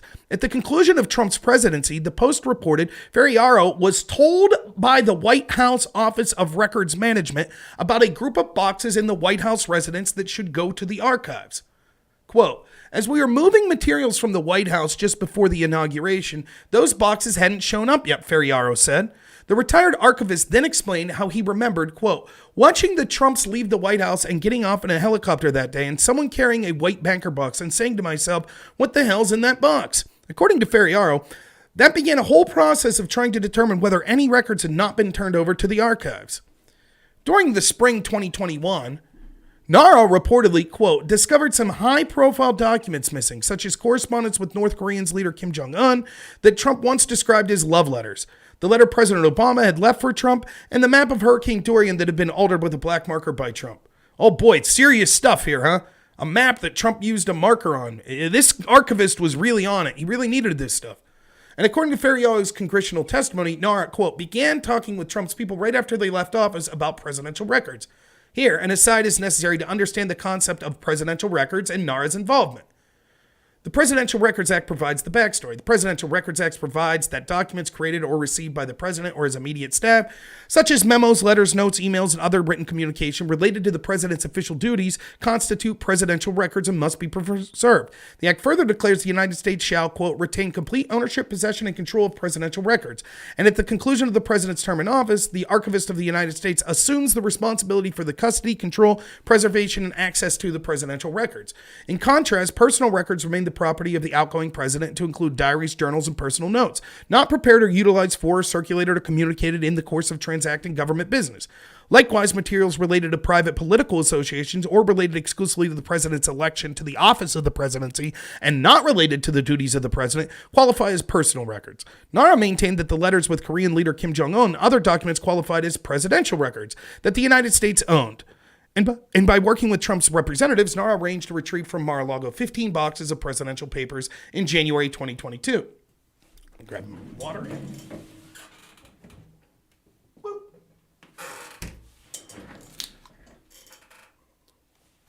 As noted above, Ferriaro confirmed for the press in February 2022 that 15 boxes of the material had been retrieved by Nara. Then in February 10th, 2022 article, the Post reported two significant leaks. Isn't that interesting? Leaks coming from the National Records people? Very serious people, right? But here's the leaks. The first, that within the material returned to Nara were documents marked as classified. And second, that archives officials asked the Justice Department to look into the matter. Okay. So these very serious people at the FBI and the National Records people, right? They're leaking to the Washington Post. Some of this material was classified. So they gave it back. No big deal, right? Nope, they leaked. Wonder why they do that. Sounds like they're very serious people. By March 2022, Nara was reportedly in consultation with the Justice Department. So let me get this straight. In February 10th, they said that they received classified material, and that prompted them in March to contact the Justice Department within 1 month. But wait a minute, I thought that it was a long, year-long process where they were asking Trump. They're already talking to the DOJ in March. And by April 7th, 2022, according to leaks to the Post, the DOJ had launched an investigation into Trump related to the 15 boxes of material retrieved by Nara. Do you think the DOJ is investigating Joe Biden right now? The DOJ launched the investigation based on the 15 boxes of material they already obtained. Do you think they're investigating Trump right now? Shouldn't they at least be, if that's what they did with Trump? Shouldn't there be a Department of Justice investigation right now, currently, into Biden? Now, you know that Merrick Garland's DOJ, even if they have an investigation, is going to cover it up. But continuing, another DOJ leaker reportedly told Newsweek that in late April 2022, quote, a federal grand jury began deliberating whether there was a violation of the Presidential Records Act or whether President Trump unlawfully possessed national security information. And the grand jury concluded that there had been a violation of the law. So already in April, based on this 15 boxes, not because he ignored subpoenas. That's not what happened. The grand jury, they already went to the DOJ and they already went to the grand jury. This guy's, would you like to call in, Pickled Pink? I'm too biased, so why don't you call in? Pickled Pink's going to call in now, and he's going to explain how he is an unbiased person who's looking at this critically, and that there's not actually a double standard. The problem is I'm too biased. Clearly, Pickled Pink doesn't have any bias whatsoever. So go ahead, Pickled. You can call in, right? You can either get on my Discord, but if that's too difficult okay, you're calling in. Great. Would you like to use Discord, or would you like to use Google Voice, your call.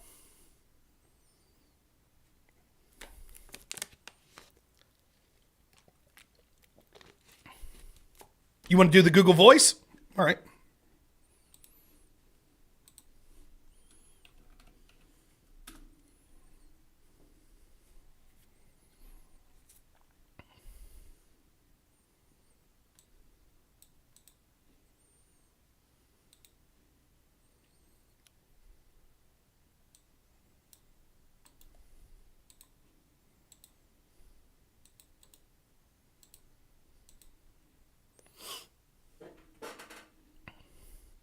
That's Google Voice.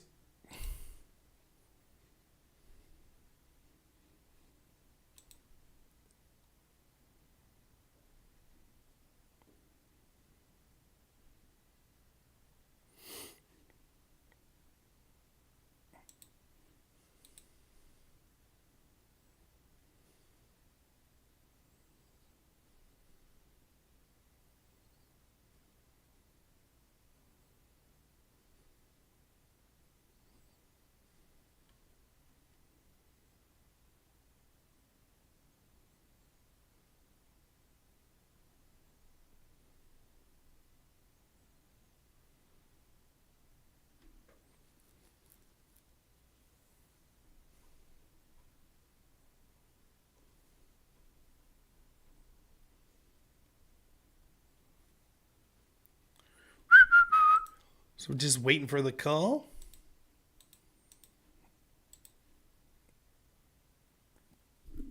You're libertarian, even better.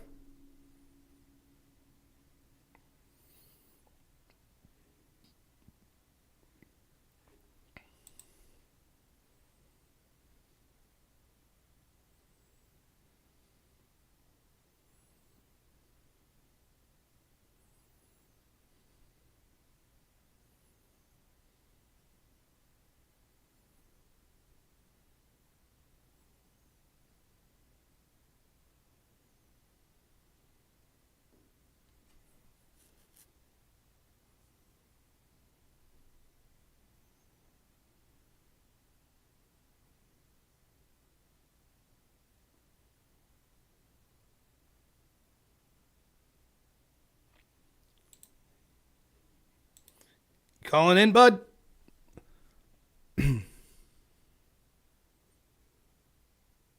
Yeah, that's my guess. There'll be a problem with this phone or something. Maybe not. Hopefully I'll be pleasantly surprised. But I put the phone number. Pretty simple to call. Not actually calling in. That's what I thought. So, can someone ban Pickled Pink on Twitch?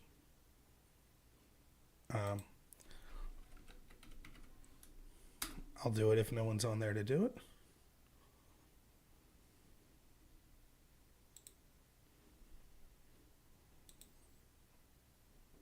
Galil, did you ban him? Yep, you're gone.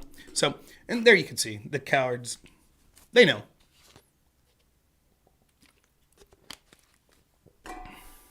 Anyone else? Anyone else want to call in? Yeah, that's what I thought.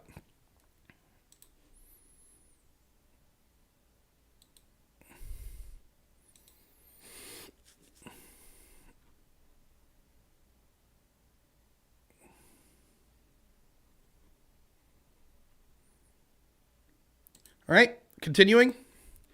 As noted above, Ferriaro confirmed for the press in February 2022, 15 bucks has been retrieved by NARA. In February 10th article, the Post reported two significant leaks, that the material returned to NARA were documents marked as classified and that archive officials asked the Justice Department to look in. By March 2022, NARA reportedly in consultation with the Justice Department. By April 7th, according to the leaks, the DOJ had launched an investigation into Trump and the 15 boxes. Another DOJ leaker reportedly told Newsweek in late April 2022, a federal grand jury began deliberating whether this was a violation of the Presidential Records Act. Further leaks revealed the DOJ by springtime had issued a subpoena to Trump seeking additional documents. The grand jury reportedly also subpoenaed to obtain surveillance footage from Mar-a-Lago, including views from outside the storage room. According to the New York Times, in response to the grand jury subpoena, a top counterintelligence official for the Justice Department met with Trump's lawyer on June 3rd at Mar-a-Lago and reportedly left with additional material marked classified. Leakers also claimed in the latest ever-changing justification for the raid that around the same time to the visit to Trump's Florida home, home, one of his lawyers provided a declaration attesting that all the material marked classified in the boxes had been turned over. Then, after a confidential human source reportedly told the FBI, Trump continued to hide documents, even providing the location of those documents. According to 2 government officials, the DOJ moved to obtain a search warrant. We're going to skip this part about classification. Leakers gave away the game. The DOJ leaker reportedly told Newsweek that NARA believed the former White House was stonewalling and continued to possess unauthorized material. And that the National Archive then, earlier this year, asked the Justice Department to investigate. The same leaker claimed that a grand jury had concluded that there had been a violation of the law. Further, according to a Newsweek and intelligence source, the affidavit to obtain the search warrant contained abundant and persuasive detail that Trump continued to possess the relevant records in violation of federal law, and that investigators had sufficient information to prove that those records were located in Mar-a-Lago, including the detail that they were contained in a specific safe in a specific room.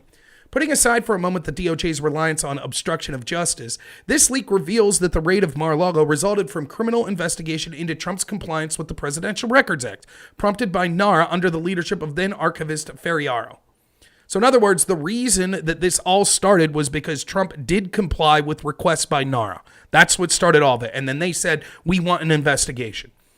For 3 reasons, American can safely conclude that the DOJ's launching of the criminal investigation and the use of the grand jury to target the former president was a political witch hunt. First, NARA handled its discovery of Hillary Clinton's violation of the equivalent Federal Records Act vastly different. In September of 2015, in response to questions from Senator Chuck Grassley from Iowa about the former Secretary of State's use of non-governmental email account, Ferriaro informed Grassley of NARA's normal response to allegations of unauthorized destruction or removal of federal records. Quote, NARA will write a letter to the agency asking it to report back to NARA within 30 days and open a case file on the matter. And to that point, NARA and the agency would work together to recover any missing documents or to reconstruct them if needed. NARA then explained that upon learning of Clinton's use of non-governmental email account in March 2015, it, quote, immediately acted in concordance with our regulations by sending a letter to the State Department, setting off the process described above. Significantly, while noting that the use of non-government email may result in a separate DOJ investigation in the case of Clinton, quote, NARA has not initiated an investigation of Secretary Clinton's email practices. Rather, as noted above, we have been communicating with the State Department on the matter and are deferring to the State Department's review or in any other agencies conducting investigations. In contrast, in the case of Trump, NARA referred the matter of documents stamped classified straight to the DOJ, which prompted and opened an investigation into Trump and used a grand jury to subpoena Trump and others.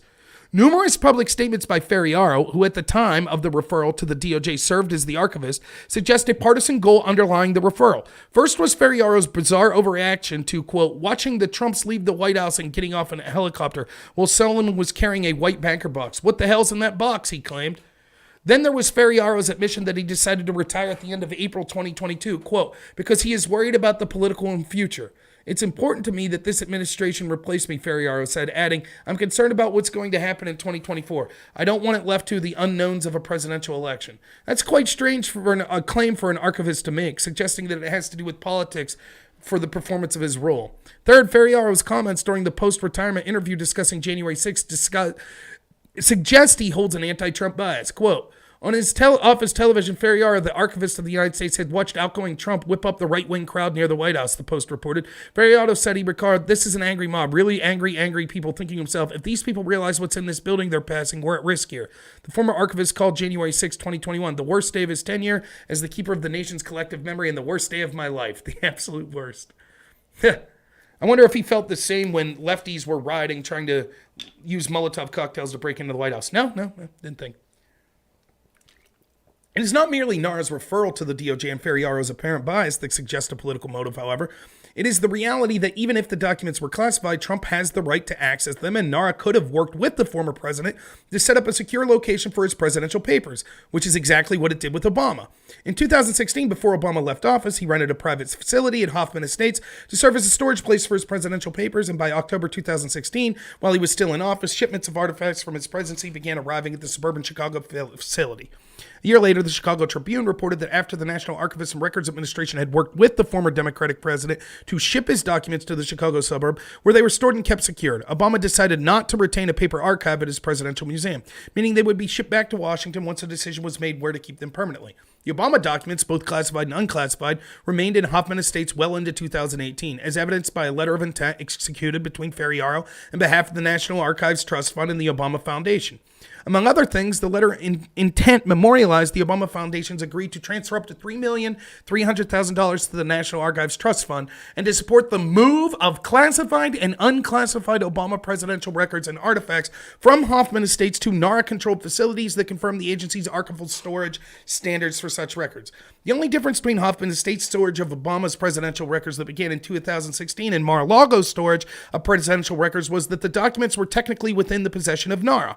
But even though the documents were legally the property of NARA, Obama still had the right to access the records, including the classified documents. So if upon receiving 15 bags of documents back from Trump, NARA had legitimate concerns about the security of Mar-a-Lago, a strange worry to hold given that the Secret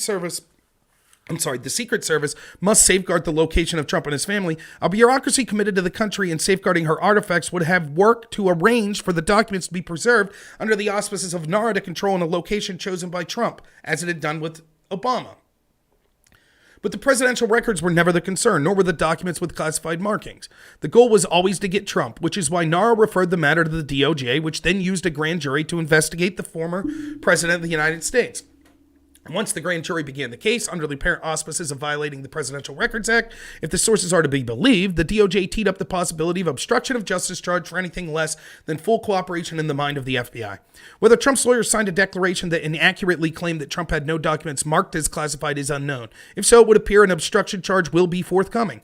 But then so will a fight over Trump's lawyer meant Trump had not retained any classified documents, since they had all been declassified according to Trump. An espionage charge would be likewise face a high hurdle given the DOJ would need to establish that Trump had reason to believe the national defense information could injure the country.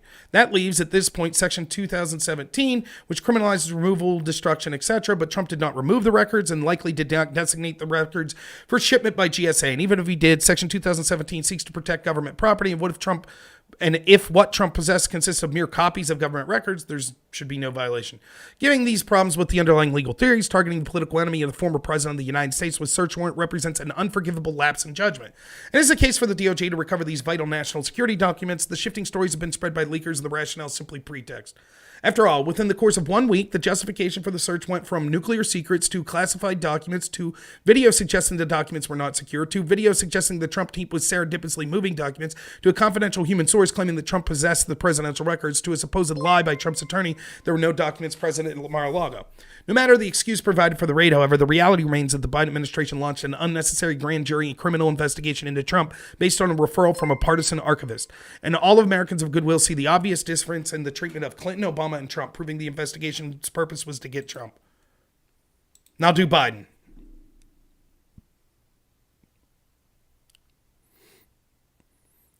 So the question I have is, let's look at some of the differences. So the differences on the ledger of Trump's worse is, well, once they investigated Trump, his actions afterwards were worse, right? He didn't comply with the subpoena. His lawyer said that all of the archives, classified documents were given back, and they weren't. But that's after a grand jury, after subpoenas, etc.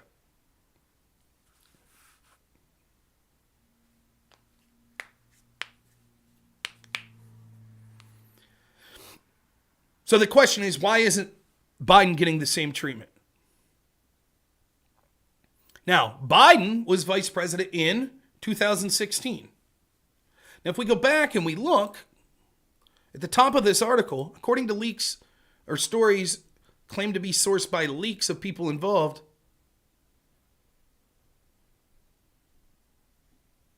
when pieced together, January of 2022 is when they received these boxes. When was Biden sworn in? 15th? So literally the month that Trump's out of office, the National Records Archive's like, we think we're missing archives. That month. And they got 15 boxes back that month. Why did they not realize for 7 years, my math's really great. For 7 years, the National Records Archive, this guy that was so concerned, I saw that man with With a box. What's that mean with the box doing? We better check and make sure we got everything. Oh, we're missing things. Why didn't they do that with Obama and Biden? Why didn't they do it with Biden?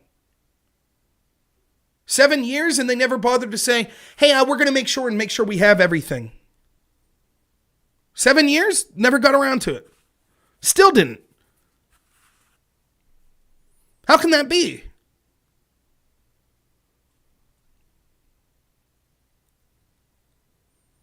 Constantly, the way they do things is like, oh, wait, there's our man. Now investigate them. Turn their life apart. Leave no stone unturned. Investigate. Raid his lawyer's house. Raid their house. Send subpoenas, everything. And then, inevitably, if there's any sort of screw up, you misremembered a date. That's it. You've lied to the FBI. You're charged. Mike Flynn. You said Mike Flynn's big sin was, according to the notes, said, I don't recall. I could have had that conversation, but I don't recall. The FBI said that's lying. It's a violation of the Logan Act. They investigated him, charged him, made his life hell. But with the Democrats and with people in the establishment, it's always the opposite. And this is what the sycophantic supporters of these people point to. They're like, well, if you have nothing to hide, then you should be okay. You shouldn't have been. You should have given everything back. And once they subpoenaed, you should have. Okay, but why wasn't the same treatment given to Biden? Why wasn't the same treatment given to Obama? Why wasn't the same treatment given to Bill Clinton? Or for that matter, George Bush? Why weren't they immediately beating down the house saying, wait a minute, we want to make sure. We want to make sure everything.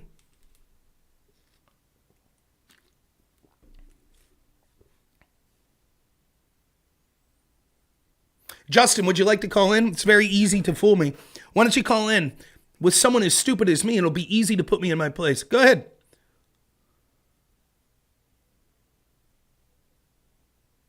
Why don't you call in, Justin? Justin says, great point. The real question is, why did it not come out until after Trump got caught? Well, you know what the most likely said. What's the implication here? I've heard this sort of theory.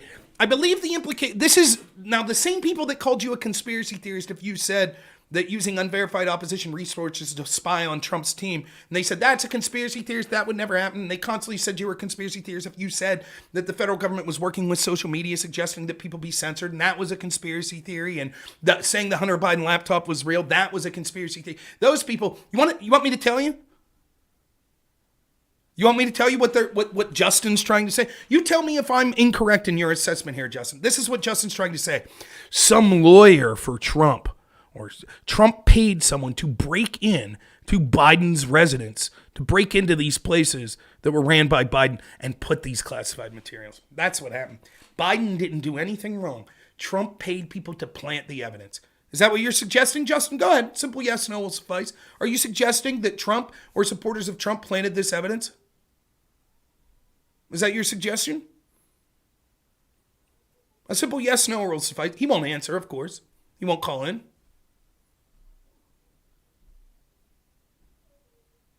Right, and there you have Silax, the supposed independent person here. You can see how stupid they are. Hell, if Hunter Biden committed crimes, then fine, kick him out of office. Who cares if the president of the United States had his son using his name in order to work with our greatest adversaries to corruptly get money, selling out the interests of the United States, then was getting kickbacks from his son and his brother doing that, then lying publicly to everyone, saying, I never even heard of these business people, when we can see that there were photos and communications with them. Who cares if the CIA and intel agencies lied and gaslit the American people and said that this was Russian disinformation and covered up this laptop that proved the criminal nature of not just Hunter and Jim Biden, but also of Joe Biden? Who cares if they sat on it, weren't going to do anything about it, and then when it started to be reported by America's oldest newspaper, encouraged that be censored, which it was then censored, thereby affecting the outcome of the election? Who cares? Who cares? Okay, investigate. Well, make sure Hunter Biden's. Well, then impeach Hunter Biden. Take Hunter Biden out of office. You're just concerned about dick pics. Yeah, we'll see you, Silax. I'm not banning you, but I'm just not listening to you anymore. This is how worthless these people are. They don't give a shit. They don't seriously care about the corruption. They don't care. All right, Justin, then explain to me. Explain to me your theory. So you're like, you tell me, why didn't this come out until after Trump Mar-a-Lago's raid? You tell me. You're claiming that there's something suspicious, Justin. Something suspicious about this. Biden's own lawyers admit that right before the midterms, they found improperly handled classified documents in Biden's possession. But that's very suspicious that it was after Trump got caught. Okay, so tell me, what's suspicious? Go ahead. What's your theory? If the theory is not that Trump had people plant the evidence, what's the theory here? Go ahead, Justin. That's right.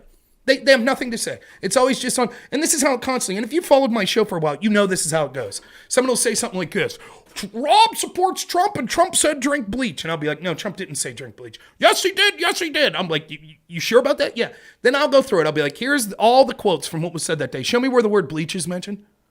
Well, okay, he didn't say drink bleach, but he said drink disinfectants. Can you show me where the word drink was said?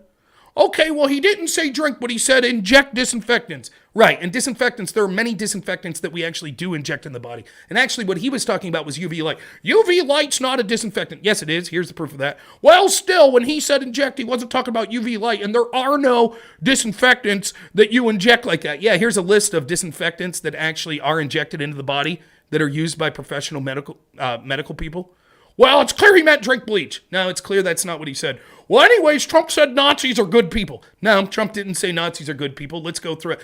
That's how they do it. And then tomorrow, them or a carbon copy of them will be here saying the same bullshit. And you debunk it over and over. So Justin makes some absurd claim. There's something very suspicious that Biden's team admitted he had classified stuff after Trump. Something's going on here. Something's up with Trump. This is very suspicious. I'm like, okay, can you go into that theory?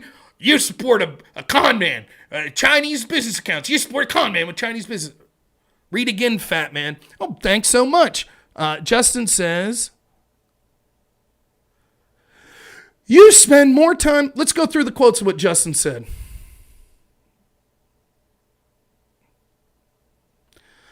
Justin, quote, great point. The real question is, why did it not come out until after Trump got caught?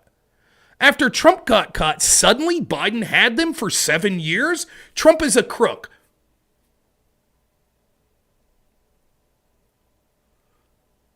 Then his next statement.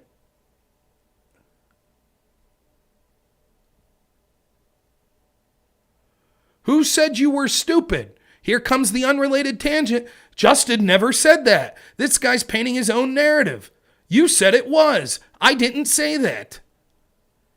This guy with the American flag in the background supporting a crook with a Chinese bank account was whole president.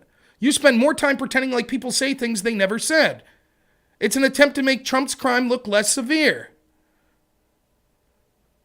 Read again, fat man. Everybody saw that I answered and he pretends like I didn't.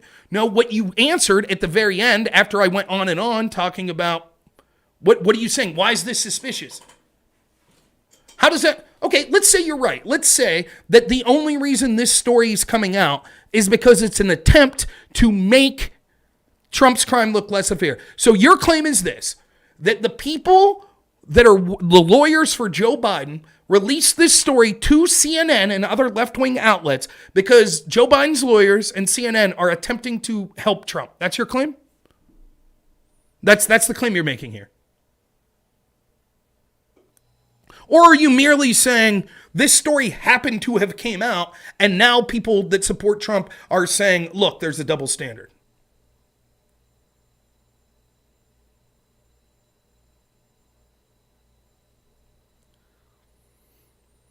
Even if that's the case, let's accept that it's the latter. What does that have to do about the legitimacy of this story? Right. You don't have, you call me fat man and you imply that like somehow I'm not following things. It's clear you don't have a brain in your head. What does what Trump's team or what me or anyone else have to do with whether or not this story is accurate?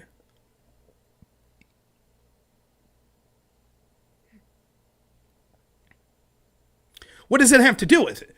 You saying, well, your big concern is we should, what? Of course they're talking about it because they're trying to belittle what Trump did. So is the story accurate or not? Do you think mishandling classified? So everything I've said, you're not disputing it. You're just like, well, you're only caring about it because you think it helps Trump. That's your big argument? Right. So then we get back to what did you mean when you said, and I'm quoting, why did this only come out after 7 years? Why did this come out 7 years after the Trump thing? You tell me. I'm not the one who broke the story. That was CNN. I'm not the lawyer for Biden that released this information. So you tell me, why after 7 years what did you mean when you said, why did this only come out 7 years later? You tell me. Right, CNN's conservative owned. There you have it. Those notorious CNN pro-Trump people. Do you see when you interact with these trolls how far they're willing to go to spread their bullshit because they know they have no connection to actual facts and reality? Now CNN is conservative. You don't have to text. You can call in, Justin. I put the number previously. Would you like to call in? Or are you one of those people that don't have access to a cell phone? Or you are really busy so you have time to sit here and type it? Go ahead. You can call in. I gave the offer. Then you won't have to type. I'll even set up a timer and you could have equal amounts of time as me unless you start breaking terms of service or just blatantly trolling. Care to call in? We already know the answer.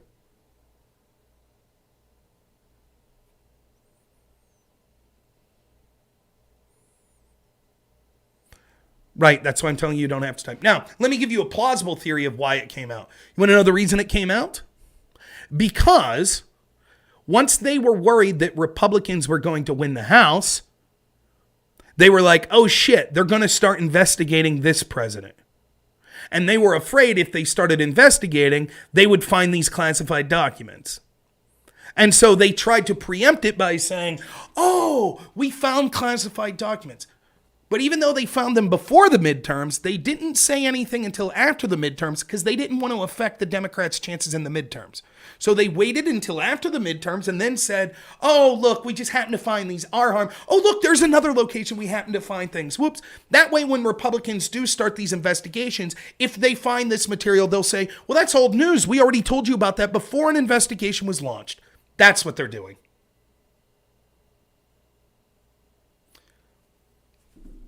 CNN, did you know this? Hey, guy, Justin says CNN conservative owned. Read more, talk less. Oh, well, I could prove that Trump didn't do anything wrong. You ready? Breitbart's owned by a human. See? Right. You put an irrelevant fact that has nothing to do with anything. Just because someone's conservative doesn't mean that they support Trump. Just because they own it doesn't mean that that's the entire direction that the channel's going.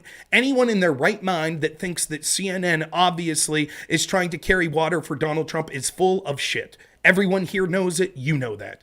You claiming with no importance whatsoever some trivia fact that has nothing to do with anything that the person who now owns CNN is a, quote, conservative is absolute bullshit that somehow means that this story was broken by Joe Biden's lawyers to CNN, and part of the calculus to that is CNN is conservatively owned.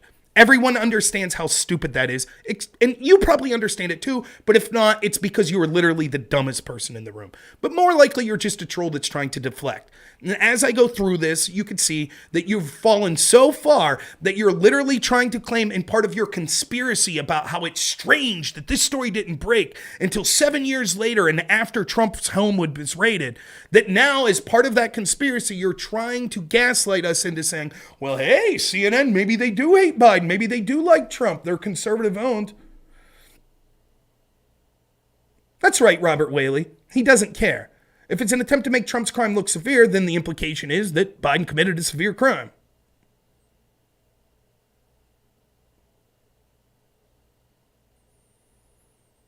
They're going through the chain. There you have it. So, hey, just so you all know, Justin R. says, John Malone bought CNN. They're now Trump supporters. They made up this story, apparently, with Biden lawyers. One of Biden's lawyers is secretly also pro-Trump, who leaked to CNN, who is secretly also pro-Trump, because they're changing right now. So now CNN's pro-Trump. And so they're blasting this story. That's a big nothing burger, purely to protect Trump. That's what Biden's lawyer and CNN's doing. So, all right, I'm done. I'm done with you, Justin. Thanks so much for your time.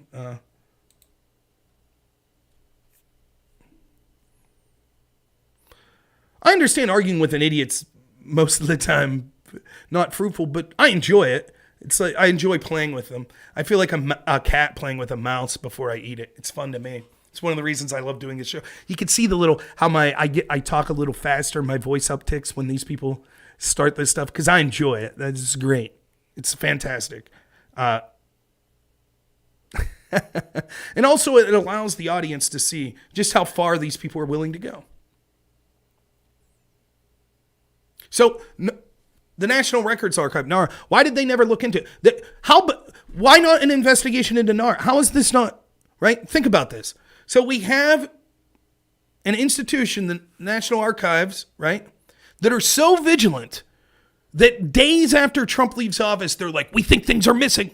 We're on it. We're going to a grand jury. We're getting subpoenas. That's how vigilant they are. Great. Awesome. But for 7 years, they had no clue that they were missing classified documents that Biden had. No clue. Never bothered to check in. This wasn't exactly a secret that Biden was storing documents at the University of Penn. They never went through. I wonder why. Sounds to me like an investigation's needed at the National Records Archive. How could they make such a blunder? I wonder if there's any classified documents that they're unaware of that Obama had. Or Clinton. Or Bush. How could it be? They seem so vigilant. Strange. It's almost like they were only vigilant when it was Trump. Isn't that odd? Now let's go with some other differences. So we see the big difference that the lefties are going to focus on is Orange Man bad. That's difference one. Joe Biden's a good man and Orange Man bad. And secondly, well, after he was subpoenaed, bad stuff happened. But the question is, why no subpoena with Biden? So let's look at the types of documents. Now, although it was alleged that there was very serious things that were taken, we can see many of the things that were taken of Trump by the FBI were things like baseball bats and cocktail napkins that he doodled on. Now, we were told that the nuclear secrets were there. But then that seemed to backtrack. We never really saw evidence of nuclear secrets. It seems more likely what it was communications that mentioned nuclear weapons but wasn't divulging secrets or anything of that nature. Now, admittedly, I have no idea. The rumor is, we don't officially know what any of these classified documents said with Trump or with Biden, but the rumor is they had to do with Ukraine and Iran and China. That's the rumor.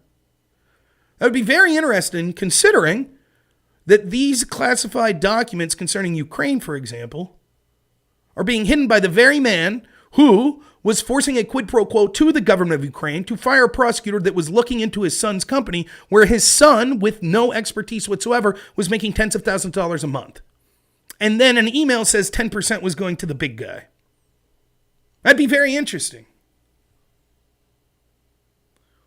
Why would that sort of stuff be being kept by Joe Biden? Just so happened to be Ukraine. Who would have thought? Isn't that strange? Also, China. Tucker Carlson reported this last night. Would it surprise you to know that after Joe Biden started his partnership with Penn, that foreign donations to Penn increased by threefold? Millions upon millions of dollars. And you know who the biggest foreign donor to the University of Penn is? China.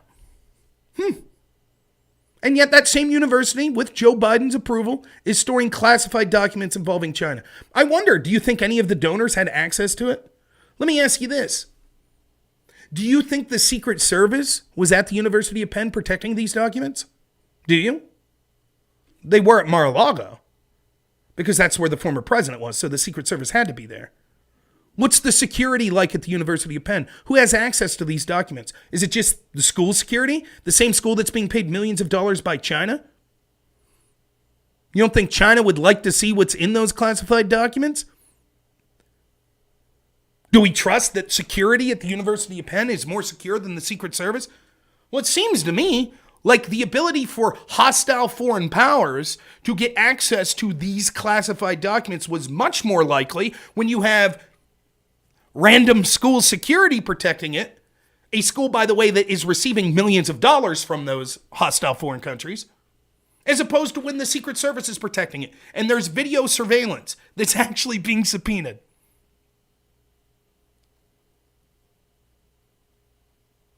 So when it comes to the security of the documents, unless we're not being told something about the incredible security at the University of Penn, it seems that those documents were more likely to have been accessed.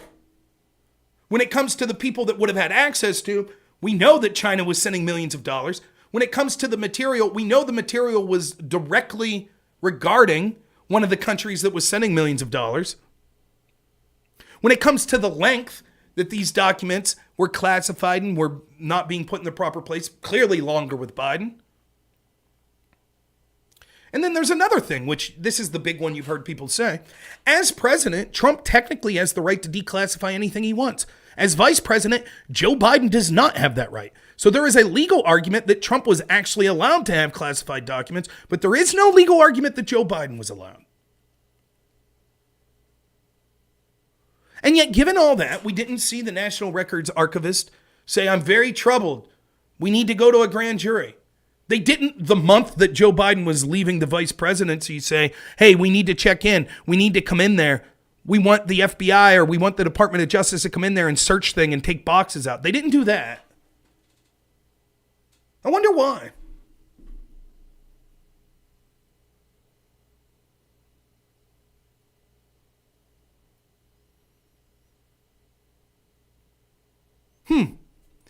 Well, maybe here's what'll happen, right? Correct me if I'm wrong. Maybe what'll happen is once this information is given, maybe there'll be a photo op of the classified stuff all laid out that'll be leaked to the press, right? Like what happened with Mar-a-Lago. Maybe they'll do that, right? And we know what Joe Biden's feeling. You remember what Joe Biden's feelings on it was? You remember? What Joe Biden say about it? Who cares what we think? What's Joe Biden say about the improper use of classified material?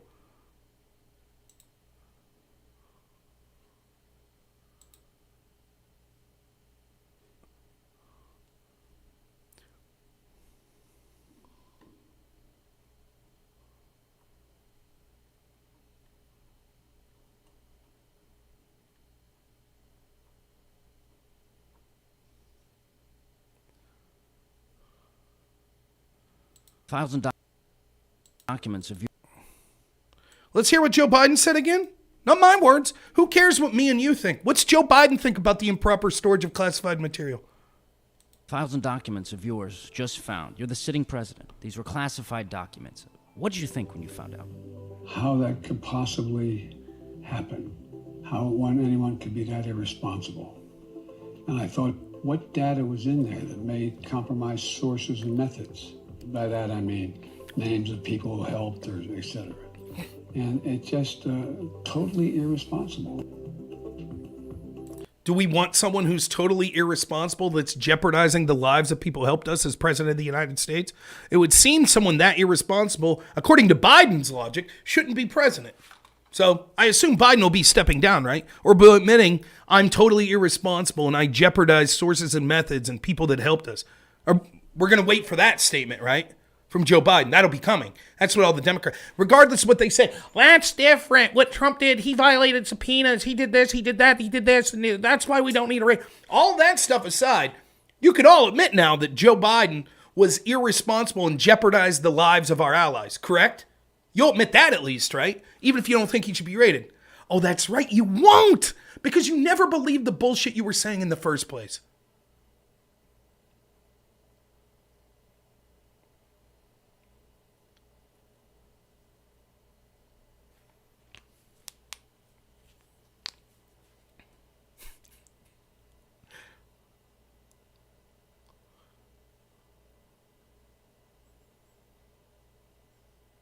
I would at least take that person serious. I would at least, if Chris Hayes came out today or Rachel Maddow or whoever, some left-wing talking head came out and said, listen, we think that there wasn't a subpoena violated like with Trump, allegedly, and so it's different. We don't think that there should be an FBI raid. But no doubt, as we said with Trump's improper storage of classified materials, Joe Biden is massively irresponsible. He has jeopardized the lives of our allies. And he needs to be called to task for that. And yet not one has said that. Michael Bellicose, I saw on Tucker, was on CNN when Trump mishandled this. And he suggested, you know what the penalty for Trump should be? The electric chair. That's what he suggested. Let's see if I can find that for you.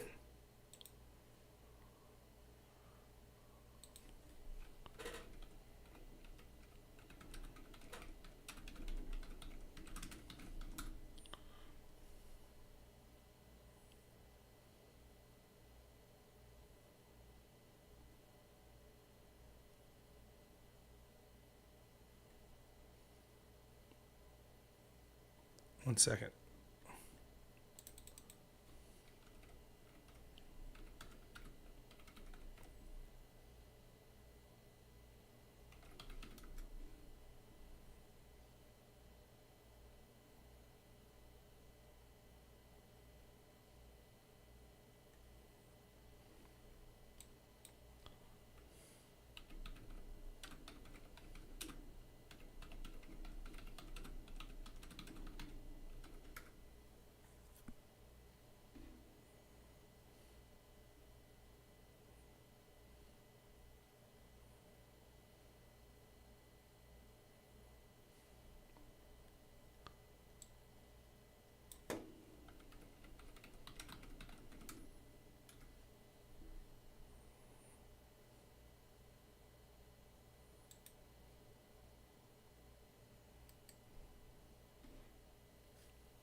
I can't find it. But, And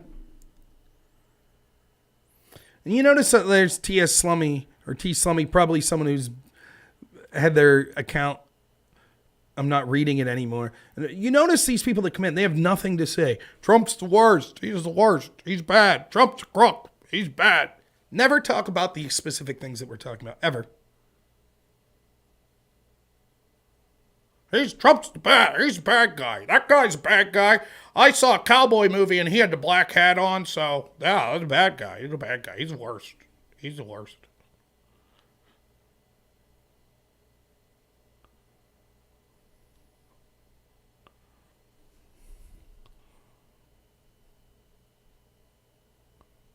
He's a bad guy. He's the worst. He's a crook.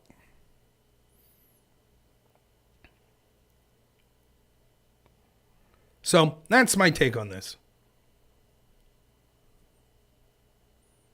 No, this isn't going to cause Biden. They're not going to vote to impeach and prosecute, and Biden will be forced to resign over this. Not happening. No, they're not going to stop the investigation into Trump because of this, because they look like hypocrites. They don't give a shit about that. The National Records Archives, obviously, when it came to Clinton and Biden, approached things very differently than they did with Trump. They had a partisan axe to grind with Trump, which is why they were subpoenaing a grand jury as early as February, even after they requested boxes back and got them. They will do the complete opposite when it comes to Joe Biden, even if it's 7 years later. The differences that people say that Trump did worse are purely based on after the initial grand jury and subpoenas. My point is, before we even get to those differences, why shouldn't those exact same things be impaneled against Joe Biden? Joe Biden himself said that people that mishandle classified information, like the President Trump, were jeopardizing lives and massively irresponsible, which would mean he should feel the same about himself. And I assume that we don't want a president that's irresponsible and jeopardizing lives, so he should step down. He won't. No one on the left will call him out for this. And it seems very odd that these were held at the University of Penn, that all of a sudden, after these documents were there, started to receive massive amounts of money from the Communist government of China.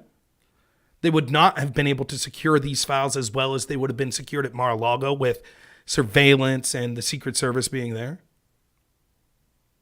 And the documents apparently, though we'll see, have to do with China and Ukraine, two places that Joe Biden had an absolute lot to be concerned about, because his son was making money there, and then 10% was going to the big guy.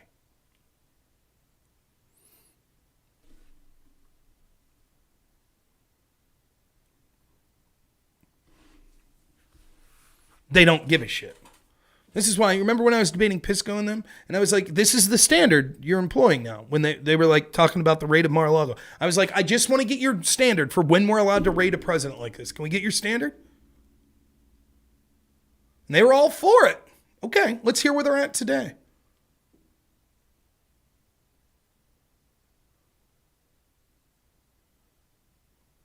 Let's see. How many times will I say, and I knew it. You remember I said this over and over. Former CIA agent Philip Mudd, I remember seeing when the raid of Mar-a-Lago happened, he was like I think he was on MSNBC, and he was like, listen, almost every person that has a clearance improperly has handled classified information. Almost everyone. So we can't just be raiding people left and right. Thank you so much for the follow, Danger. I really appreciate it. I knew it. Intervision says you are not normal. Intervision, normally I'd be heading out. You could feel free to call in and beat a low digit IQ person. Apparently I'm not in the double digits of IQ. You could call in. Everyone could see. 16 watching. Good for me, Bubba. Name's Rob, not Bubba. I actually have 70 people watching if you count Twitch as well as YouTube. But thank you so much. Surely you'd be able to defeat a low IQ Bubba like myself. So just give the word and I'll give you the number that you could call in. And then you could show everyone how smart you left-wingers are by devastating a low IQ Bubba, as you're putting it, right?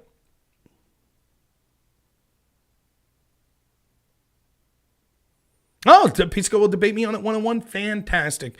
Maybe we'll talk about it after the drunken debates. Is my IQ below 100? I don't know. I never did an IQ test. I would guess my IQ is above 100, but I don't know, nor do I see how it's relevant to the conversation. The only test I ever took was like the SAT. I think I got a 1260 on the SAT when it used to be out of 1600. I'll tell you this, when I debated at the national debate tournament, I'm not making this up. To qualify for the national debate tournament's the top 72 teams in the country, but each school could put up to 3 teams in it. So it's probably about 40, 45 schools. And there is no division. So it's Ivy League. I went to the state school, University of Clarion University. When I made that tournament, the national debate tournament, I would not be shocked if I had the lowest SAT score of everyone that was there. Would not be shocked at all. Nope, didn't have to take the ACT. Nope. No, I know, Dr. Shock. I didn't take offense to it. I have no clue. I think my wife's smarter than me. Her SAT score is better than me. I bet she has a higher IQ than me. My IQ, that sort of intelligence, I don't know. I was in gifted class. I was. I don't know that that's where my strong suit is, though. There are plenty of people that just book smart are much smarter than me. I think that my talent is that I'm a good talker, that I have, it's not necessarily like academic intelligence, but I have an intelligence to see like sort of big picture things and to be able to explain that in a varying group of people, whether it be from very academic people to just regular people that are working 9-to-5 jobs. I think that's where my strengths lie. I think probably a lot of these people that I debate, that I've crushed in debates, if you would have us take an IQ test, they'd probably beat me in the IQ test. Hey, Past Fun says beautiful girls here. Beautiful girls everywhere. Great. What year was my national debate tournament? 2007, I believe. I qualified for the national debate tournament. Let me check.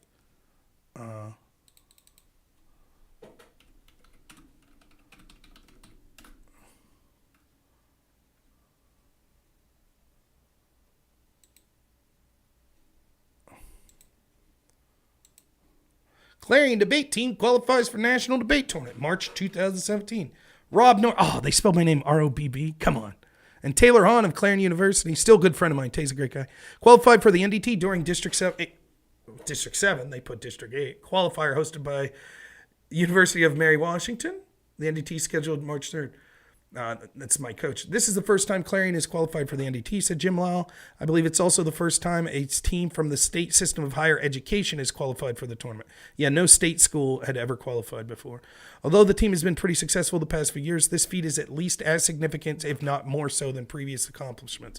During the past few years, Clarion University has won the Junior Varsity National Championship from the ADA and finished as high as 4th in the national rankings, which combine novice, JV, and varsity. Now, that's a misnomer. We at Clarion used to talk about that a lot. Like, Harvard doesn't have novice and JV division, right?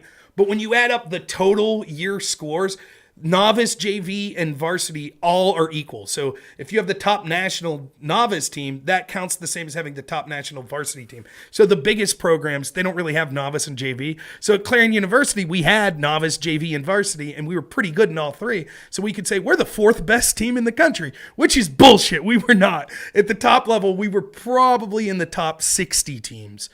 Now, each school could have up to 3 teams. So schools, we were probably top 30, but we were not top 4. You could massage those statistics to make it look like that. My coach continues, there are a few reasons qualifying for the NDT is as big as the 2004-2016 success. Although the ADA has a large pool of schools participating, including Harvard, the NDT attracts schools from a larger pool and has a more demanding and exclusive qualification process. Because the ADA championship includes novice and junior varsity, it's an open tournament to ensure as many people get to debate as possible. NDT is varsity only. All of the debaters must have competed in 24 rounds of the topic of the year. It's the March Madness of debates where the best get together for 8 rounds of competition. The topic was resolved. The U.S. Supreme Court should overrule one or more of the following decisions. Planned Parenthood v. Casey, Morrison versus United States, Milliken v. Bradley, Ex parte Kieran versus United States. The Morrison case involved gender violence and federalism. The Milliken case involved a public sector desegregation. The Ex parte Kieran case is about World War II military tribunal and extrajudiciary tribunals. Would teams spend equal amount of time? Only a small percentage of schools qualify the NDT. Out of hundreds of schools debating, as many teams exist within each school. Only the top 70, thought it was 72 teams advance to the NDT. Schools could have multiple teams qualify. These teams have more resources to work with than we do at Clarion, said Lau. Some of their budgets reach $750,000 and some as many 8 or 9 coaches. The past couple of years have been, by the way, our budget was like $20,000 and we had 1 coach. The past couple of years have been rewarding because they've proven that a student starting here can debate their whole career here at the same time as a person at Harvard and can be more successful. Robnoerr is a senior communication major, son of Terry and Susan Noor of Hawthorne's, graduate of Red Bank Valley High School. Yeah, that's me. Now, I know a lot of people are like, Rob kicks ass on these debates. When he's debating these people, he kicks ass. I'm here to tell you, in the style of debate that I did, policy debate, I would, if as an individual, I may have been a top 50 debater in the country. But let me explain something. If I was in that 50 to 100 bracket of top people in the country, the people that are like the top 30 or 40 were leagues better than me. It would have been the equivalent if I was like double A and they were all-stars in Major League Baseball. They were that much better than me. They really were. But you have to understand, it's a very specialized thing. Many of those people would not be good at all in a public forum style debate. They wouldn't. They wouldn't even know how to connect to an average person. They were brilliant minds that's IQ was so far beyond mine that perfected sort of the technical skills of, reading fast. And people have seen, this is debate, to read a piece of evidence.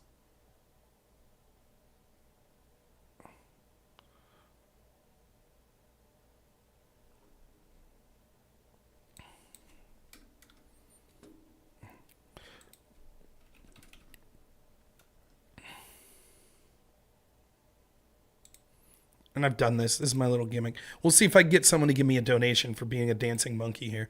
This is how debate would sound. Embattled George Santos defies new Republicans call to step down. This is Slattery and Warburton in 2023.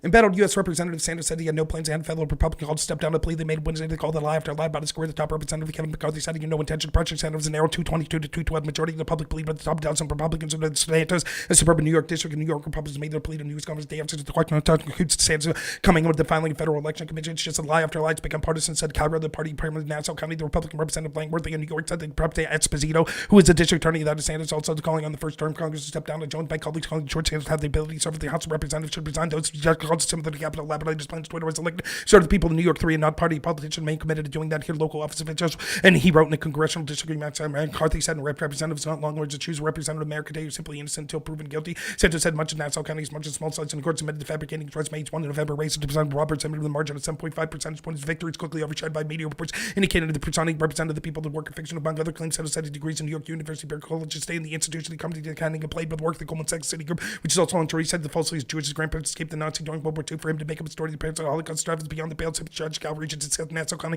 Executive Blakeman said he's sustained in the House of Representatives. During the conference, officials said the director sons of constituents and Esposito and some kids had agreed to the rest of the Sanders. The Democrats said Tuesday to defer the matter to the ethics committee. The local district attorney said he's investigating Santos. So, that's debate. Imagine someone gives a 9-minute speech like that. That doesn't necessarily translate. Being really good at that. There's a lot of things being good in policy debate that do translate to being good at debating people online or being good at debating people running for office. But there's a lot that doesn't translate.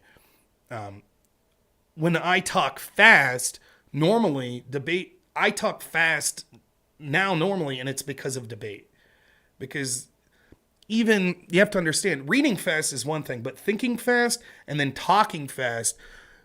So it's not just that you're able to read fast. There's many people you could treat to read as fast as that. But the important thing is once you get to the point where you're not reading and you're actually just coming up with your own words, you're able to have those thoughts put together. You can still go as fast as that. And so you might have the 3 points that we'd be able to get to from that article. One was that Sanders is a lie. But one of the things I would say to that is we've seen equal lies that come from Kamala Harris. Remember when she said, I said freedom was one of the first things I said, but that's absolutely bullshit. We know that she never said that. No one ever called for her to step down. Second, we can see with the stories like Corn Pop and Joe Biden. He not only has lied about things like that in the past, but he's plagiarized many times. No one's called for him to step down. So you can see that there's a clear double standard of this. Now, I'm not saying that I like Santos and I would actually like to see all liars out of Washington. But sadly, if we had all liars out of Washington, that would mean we'd be left with no people. And what you can see is that the left-wing media is able to go after this one specific person because they think that going after him will be able to have some sort of benefit. But it's always just double standard applied because they don't really believe in the things they're saying. They have no problem with people lying as long as it benefits them. And you could see they're selectively targeting people because they think they can make political hay out about it. So I agree with Santos that he shouldn't resign, though I think that he's a shitty person. You shouldn't lie about these sort of things, but that seems to be par for the course in Washington.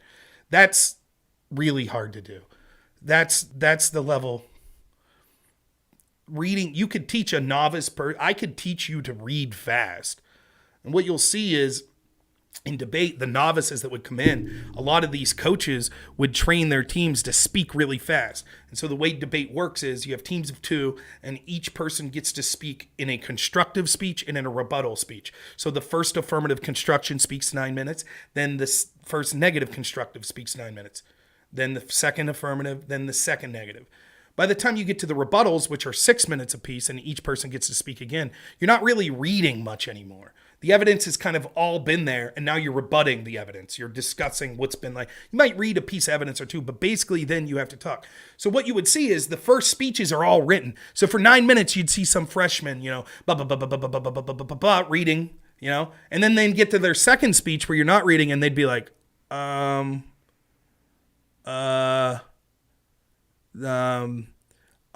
Smith evidence,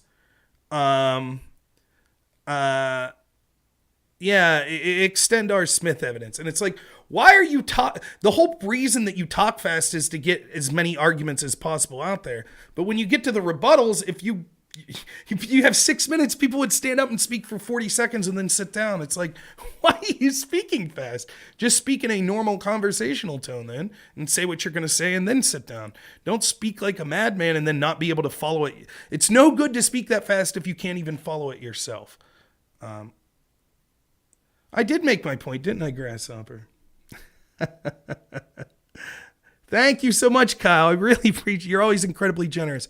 Gives a $50 super chat, says, good job on Drunken Debates. It's going to be tough for you not weighing in this week, being the mediator and all. Thank you so much. I appreciate it. That's incredibly generous. Yeah,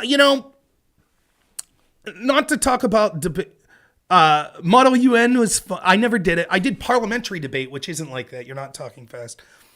One of the things that after I debated, then I became a coach and a judge. And I actually am quite good at listening to two-side debates and not interjecting my opinion. So I think I spent years doing it. And keep in mind, debate is the left of the left. It is the most extreme left. And so oftentimes I would judge debates with extreme left team 1 versus extreme left team 2. And I would have to decide the debate. And it might be, I might have disagreed with 100% of everything that was said in the debate. But I did my best as a judge to say, in the context of, my opinion shouldn't matter, right? Like, I would vote, many times I voted for communism over capitalism because it's a game. And as a game, it's not the same as, that's what attracted me to debate. Like, one of the things that people would say in debate all the time that I found absolutely hilarious, they would say, if you ask us to follow the rules, the next thing you'll know, you'll justify people making racist arguments. Now, this is a bullshit argument because, I read what the resolution was. You had to overrule one of the 5 Supreme Court cases. The last year I debated, that was the resolution. Teams would say, we're not going to do that. Instead, we'll say, give the land back to the Indians. And if you disagree with us, it's because you're racist. And if you... so we shouldn't have to debate the topic. The topic's racist, so we don't want to talk about it. And if you say we should have to talk about the topic, then you're justifying racism. People, and they would say this all the time, this would justify people. Hey, what's up, Fabian Liberty? I'll be heading out here soon. Nice to see you, Scott, there, Fabian. Hope everything's going good. But that was an argument in policy debate in college that people would make, that you would justify racist arguments. And my point was always, good. You should be allowed to stand up in policy debate in college and say racist shit. You should be allowed because it's a game. By the way, people did stand up and say racist shit. They would stand up and say, kill all white people, kill all men, kill all Christians. That shit flew, no problem, because the community was so leftist. But when people said that to me, I was in many around where people said, as a white person, you shouldn't even be allowed to be here. You're terrible. You're horrible. I've heard it over and over again, shit like that. I never took it personally offensive. Sometimes people would make it personal, but if you just say, if I walk into a college debate round and I'm debating Harvard, and their argument is, we should kill all white people. I'm not personally offended. I will say that's a bad idea. And I'll probably win that debate. That's the beauty of it.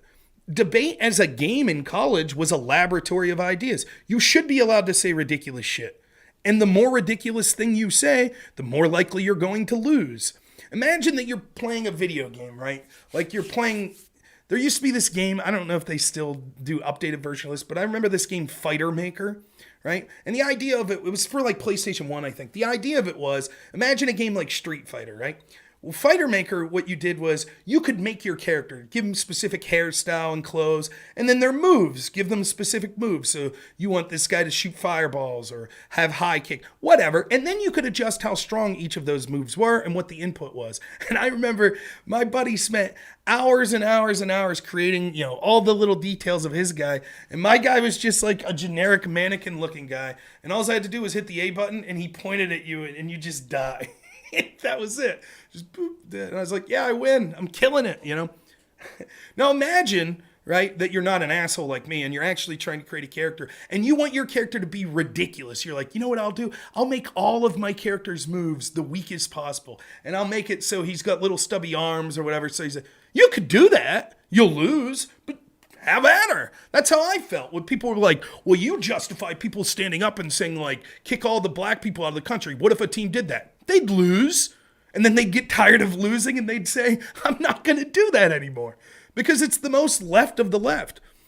If Fabian's still here, one of the arguments we used to run a lot was the argument of coercion. And it was, there are different types of argument in debate. One of the arguments called critique. A critique is a philosophical indictment of your opponent's position. So we would run the argument of coercion, that you're coercing, you have the state act in such a way, like, let's say that their plan was the state should ban gas stoves. And we would say that's bad because we would have a litany of reasons that's bad. It would collapse the economy because restaurants would go out of business. It would be uniquely bad for poor people because gas stoves are cheaper than electric, and it would cause the bills to go up, which they wouldn't be able to provide. And then our third argument would be, and this is coercive. We should reject government's intrusions into our lives. And here's the impacts of that, right? And that's, we would, and you couldn't win on coercion after a while because the judges were so left-wing. They were like, this is fucking stupid. So you had to stop running it. It wasn't that the argument was bad. We would crunch. Teams didn't know how to answer it. They wouldn't know what to say. They would just, and in debate, if you don't answer an argument, it's basically conceded, so they would just like have nothing to say. We would win the argument. The judge would be like, I don't like this argument. So no. So we stopped running it.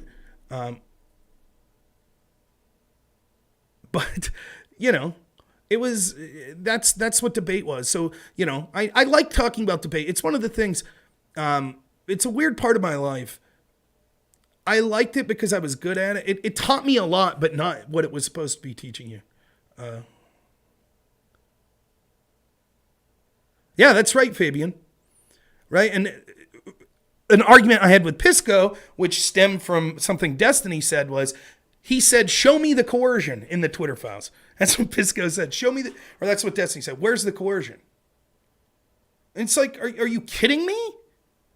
Like, first off, you have in the Twitter files, right? You have even Yoel Rothman saying he feels uncomfortable because what happened was the Democrats and the FBI asked all of these social media companies, can you basically do an internal audit to see how many Russian bot accounts and Russian troll accounts are influencing the election? And Facebook and other places were like, yeah, we have a considerable amount. And from internal communications at Twitter through the Twitter files, Yoel Roth and them are like, no, we don't really see a lot of it. And the FBI wouldn't take no for an answer. They're like, no, you need to relook. And then when they started pushing, but the one time that Twitter starts pushing back a little, and they're like, we're very uncomfortable. That's what Yoel Rothman's saying. We're very uncomfortable about this. Yoel Roth, not Rothman. What's up, Big Puffa Fish? What's happening?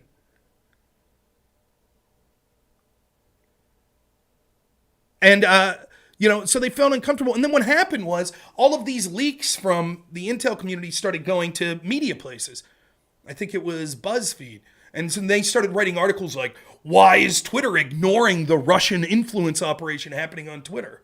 Now, of course, an article just broke from, I forget where it was, just 2 days ago that said now they did an internal audit. And it turns out that claims of Russian interference on Twitter were vastly overstated going into the no shit. Did you watch Drunken Debates? Fabian was on Drunken Debates last week with me. Did you watch it? When you saw Dylan Burns and Sonsol kept saying about this massive FBI or this massive Russian disinformation camp. I said, can you give me an example? Like, give me an example of what some of the disinformation Russia was saying was. Can you give me? These people are saying the Twitter files are a nothing burger. You know, the idea that our intel agencies and Democrats are coercing social media companies to censor people of certain opinions to benefit one political side, that's no big deal. But oh boy, that Russian disinformation, that was a big deal. Really, it was such a big deal. Can you tell me what it was? Can you tell me what it was? You mean they had $100,000 of ad buys on Pokemon Go and Facebook? Half of the things that they were posting were pro-Democrat. Half of them weren't seen till after the election. And I'm supposed to believe in an election where billions of dollars were spent, that 100,000 had a tipping point? That's what you want me to believe? They don't have an answer. They can't tell you. They can't say this right here. This was the article on Facebook. This was the post on Facebook that's small. They can't tell you. It's all childish shit. Biden, Hillary's a shithead. She mishandled class, but no one's ever actually done a deep dive. Is the shit even, you know how they say things are misinformation now? Yeah, everything's, the Hunter Biden laptop was misinformation. Natural immunity was misinformation. Shit, I never even went through. I got the Mueller report here. I should go through and look at these Russian posts. How do we even know that they were misinformation? Maybe it was saying shit like Hillary's server could have been hacked. And then we just take their word for it. And that was Russian disinformation. We don't know. Oh, the Cambridge Analytica. No shit. Yeah. I mean, one of the things, Fabian, with having 2 topics and 6 people in 2 hours, it's hard to get, I like a fucking, when Fabian and me, the other night, right, would we go 3 hours? And 2 hours was just sort of talking about, first principles, talking about sort of anarcho-cap. That's the discussions I like, because I feel like you can get somewhere. When you have 6 people and you only have 40 minutes to talk about a topic, you walk away. I always do. I walk away thinking, fuck, I should have said this. I could have talked about this. Thanks so much, sniffing seats. You sniffing seats, Biden sniffing hair.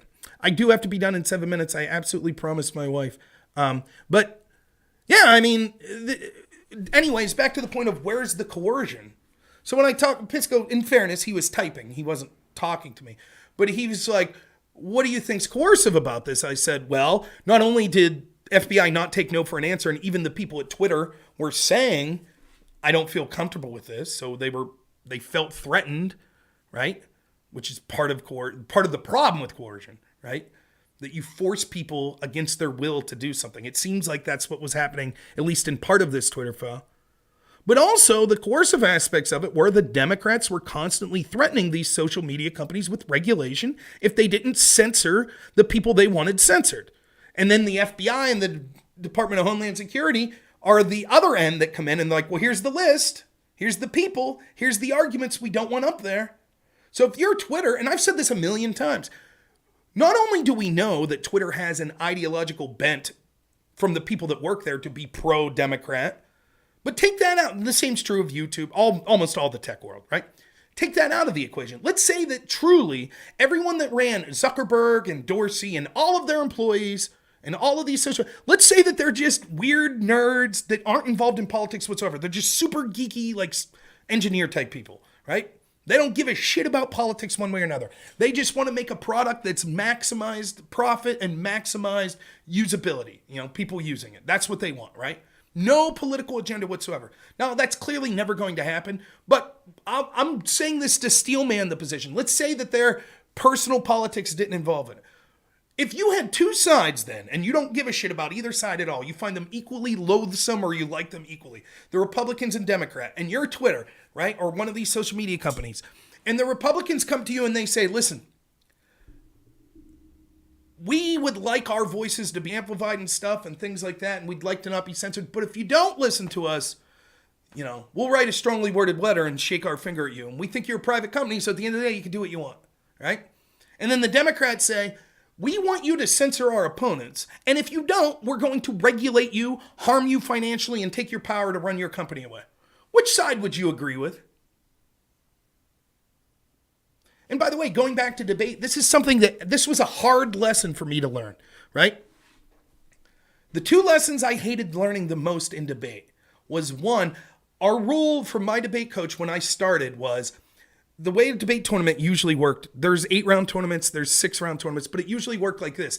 Day 1 and 2 were the preliminary rounds.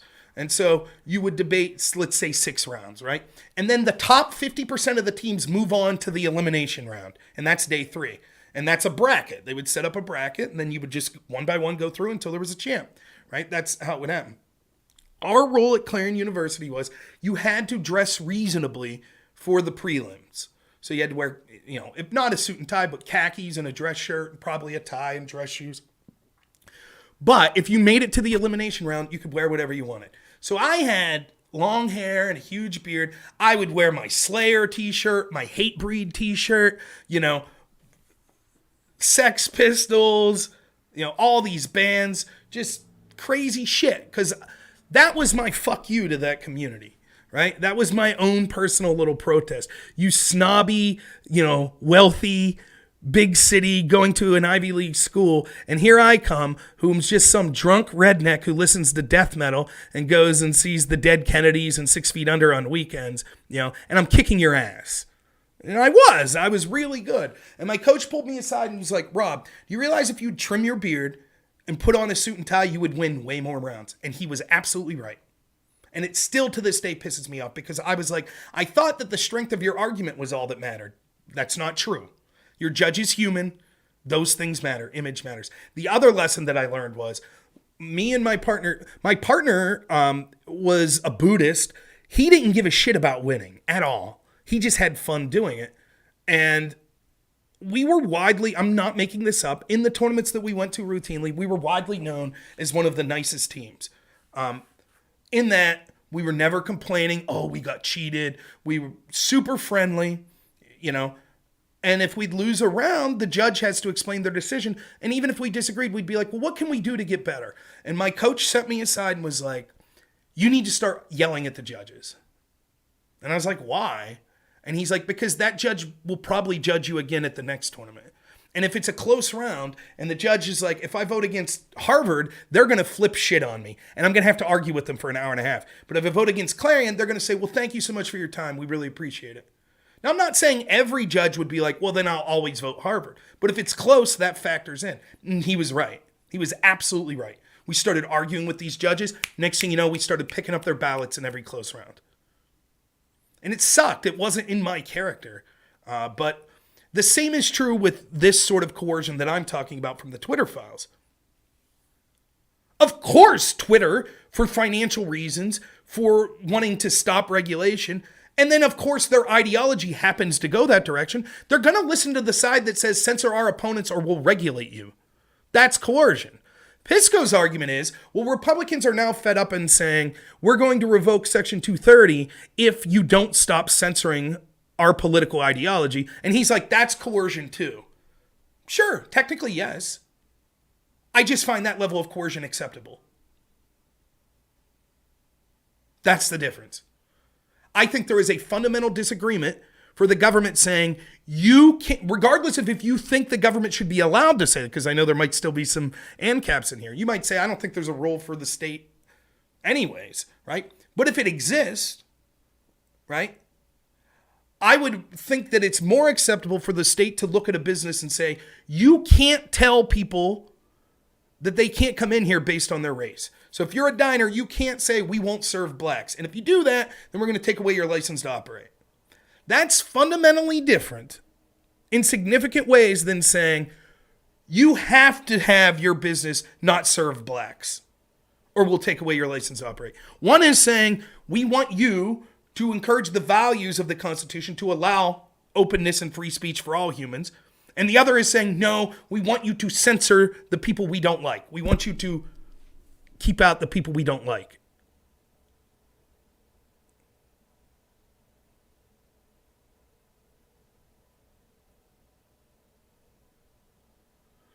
Helios says, brother, you don't have the charisma to do a solo show. You need something else. Show a video. Let's laugh at it. Let's talk about it. Whatever, bro. Yet here you've been. I appreciate the criticism. Maybe I don't have a show to do. The number one reason I do this show is my own personal amusement. This is not my career. I appreciate any and all donations that come to me and any and all words of support. I really do. But I take your amount of criticism to heart. You're probably right that I don't have sort of the charisma in order to achieve like big numbers or anything like that. I think that you don't have the intelligence, the couth, or anything else that would make someone a person that people want to listen to do anything in life, really.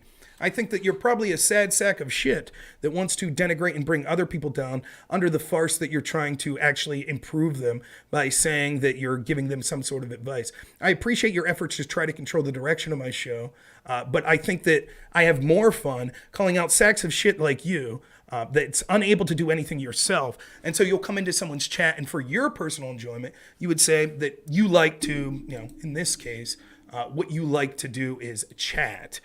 You don't want to do a show, you like to do the chat. What I like to do is this type of show. And one of the things I really like to do is this. This is something I really like. You'll love this, Helios. What I like to do with smug assholes that think that they know better than me, and then prove that they have nothing of value to add, and especially those that'll say things like this: no, man, seriously, calm down. I seriously think you're going to have a heart attack. I'm saying this for your health. And that's kind of what you're doing. You're under the auspices of giving me some sort of advice. I find you uncharismatic and don't like the format and what you're doing a show, so please do something that I'd like more. One of the things I really like to do, and you're going to love this, my personal enjoyment, just like your personal enjoyment's chatting, what I like to do is to take away the personal enjoyment of the people that are denigrating me and adding nothing to the show whatsoever. So I say this, thank you so much, Helios, for adding something. One, you added content of me being able to make fun of you and how shitty you are under the auspices of trying to be a good person. But second, you give me this added enjoyment of taking away that enjoyment you have of liking to talk to other people. See ya.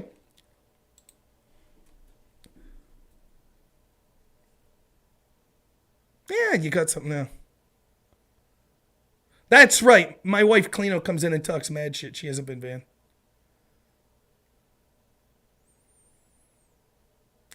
Charisma.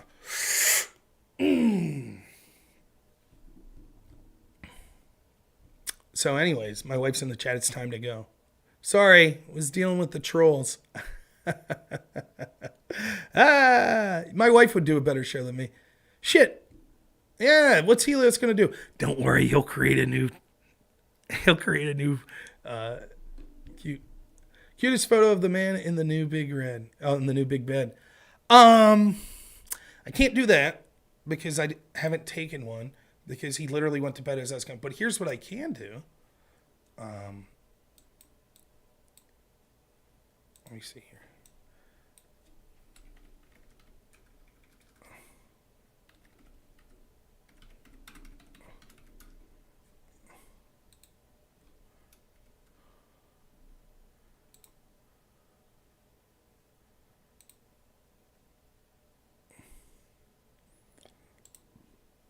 My man just turned 2.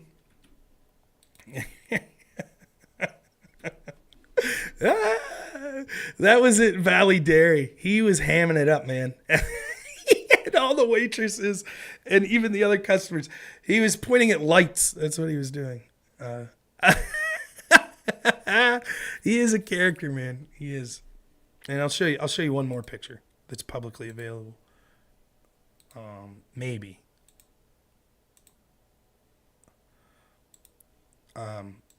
That's me and my wife and my son.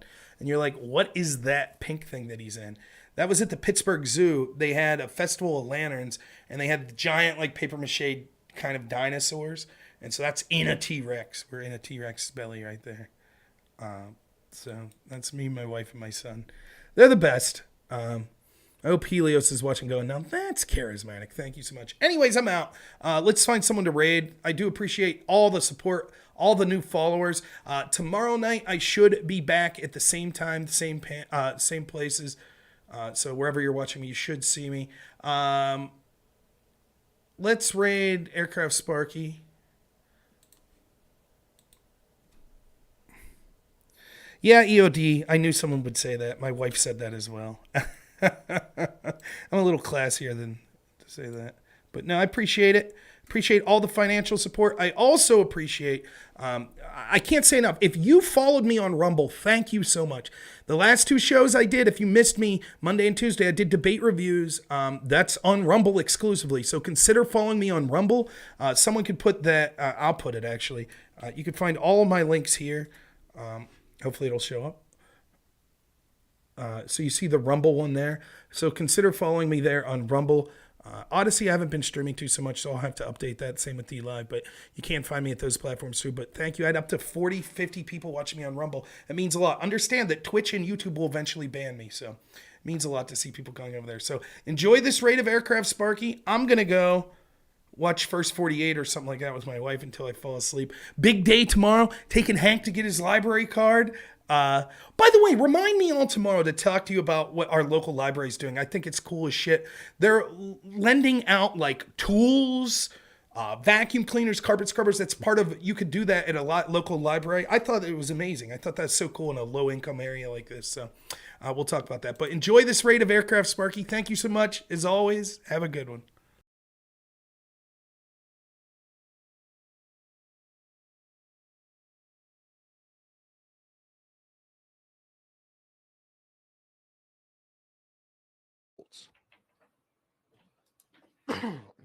I don't know who this Karen person you're agreeing with is, straight Sith male, but what's up, EOD? What's up, brother? Oh man, robnoerr coming in rating with 43 viewers. Thank you so much, Rob. Thank you so much. I'm doing good, EOD. I'm doing good. Welcome, Raiders, over there at twitch.tv. How are you doing? I appreciate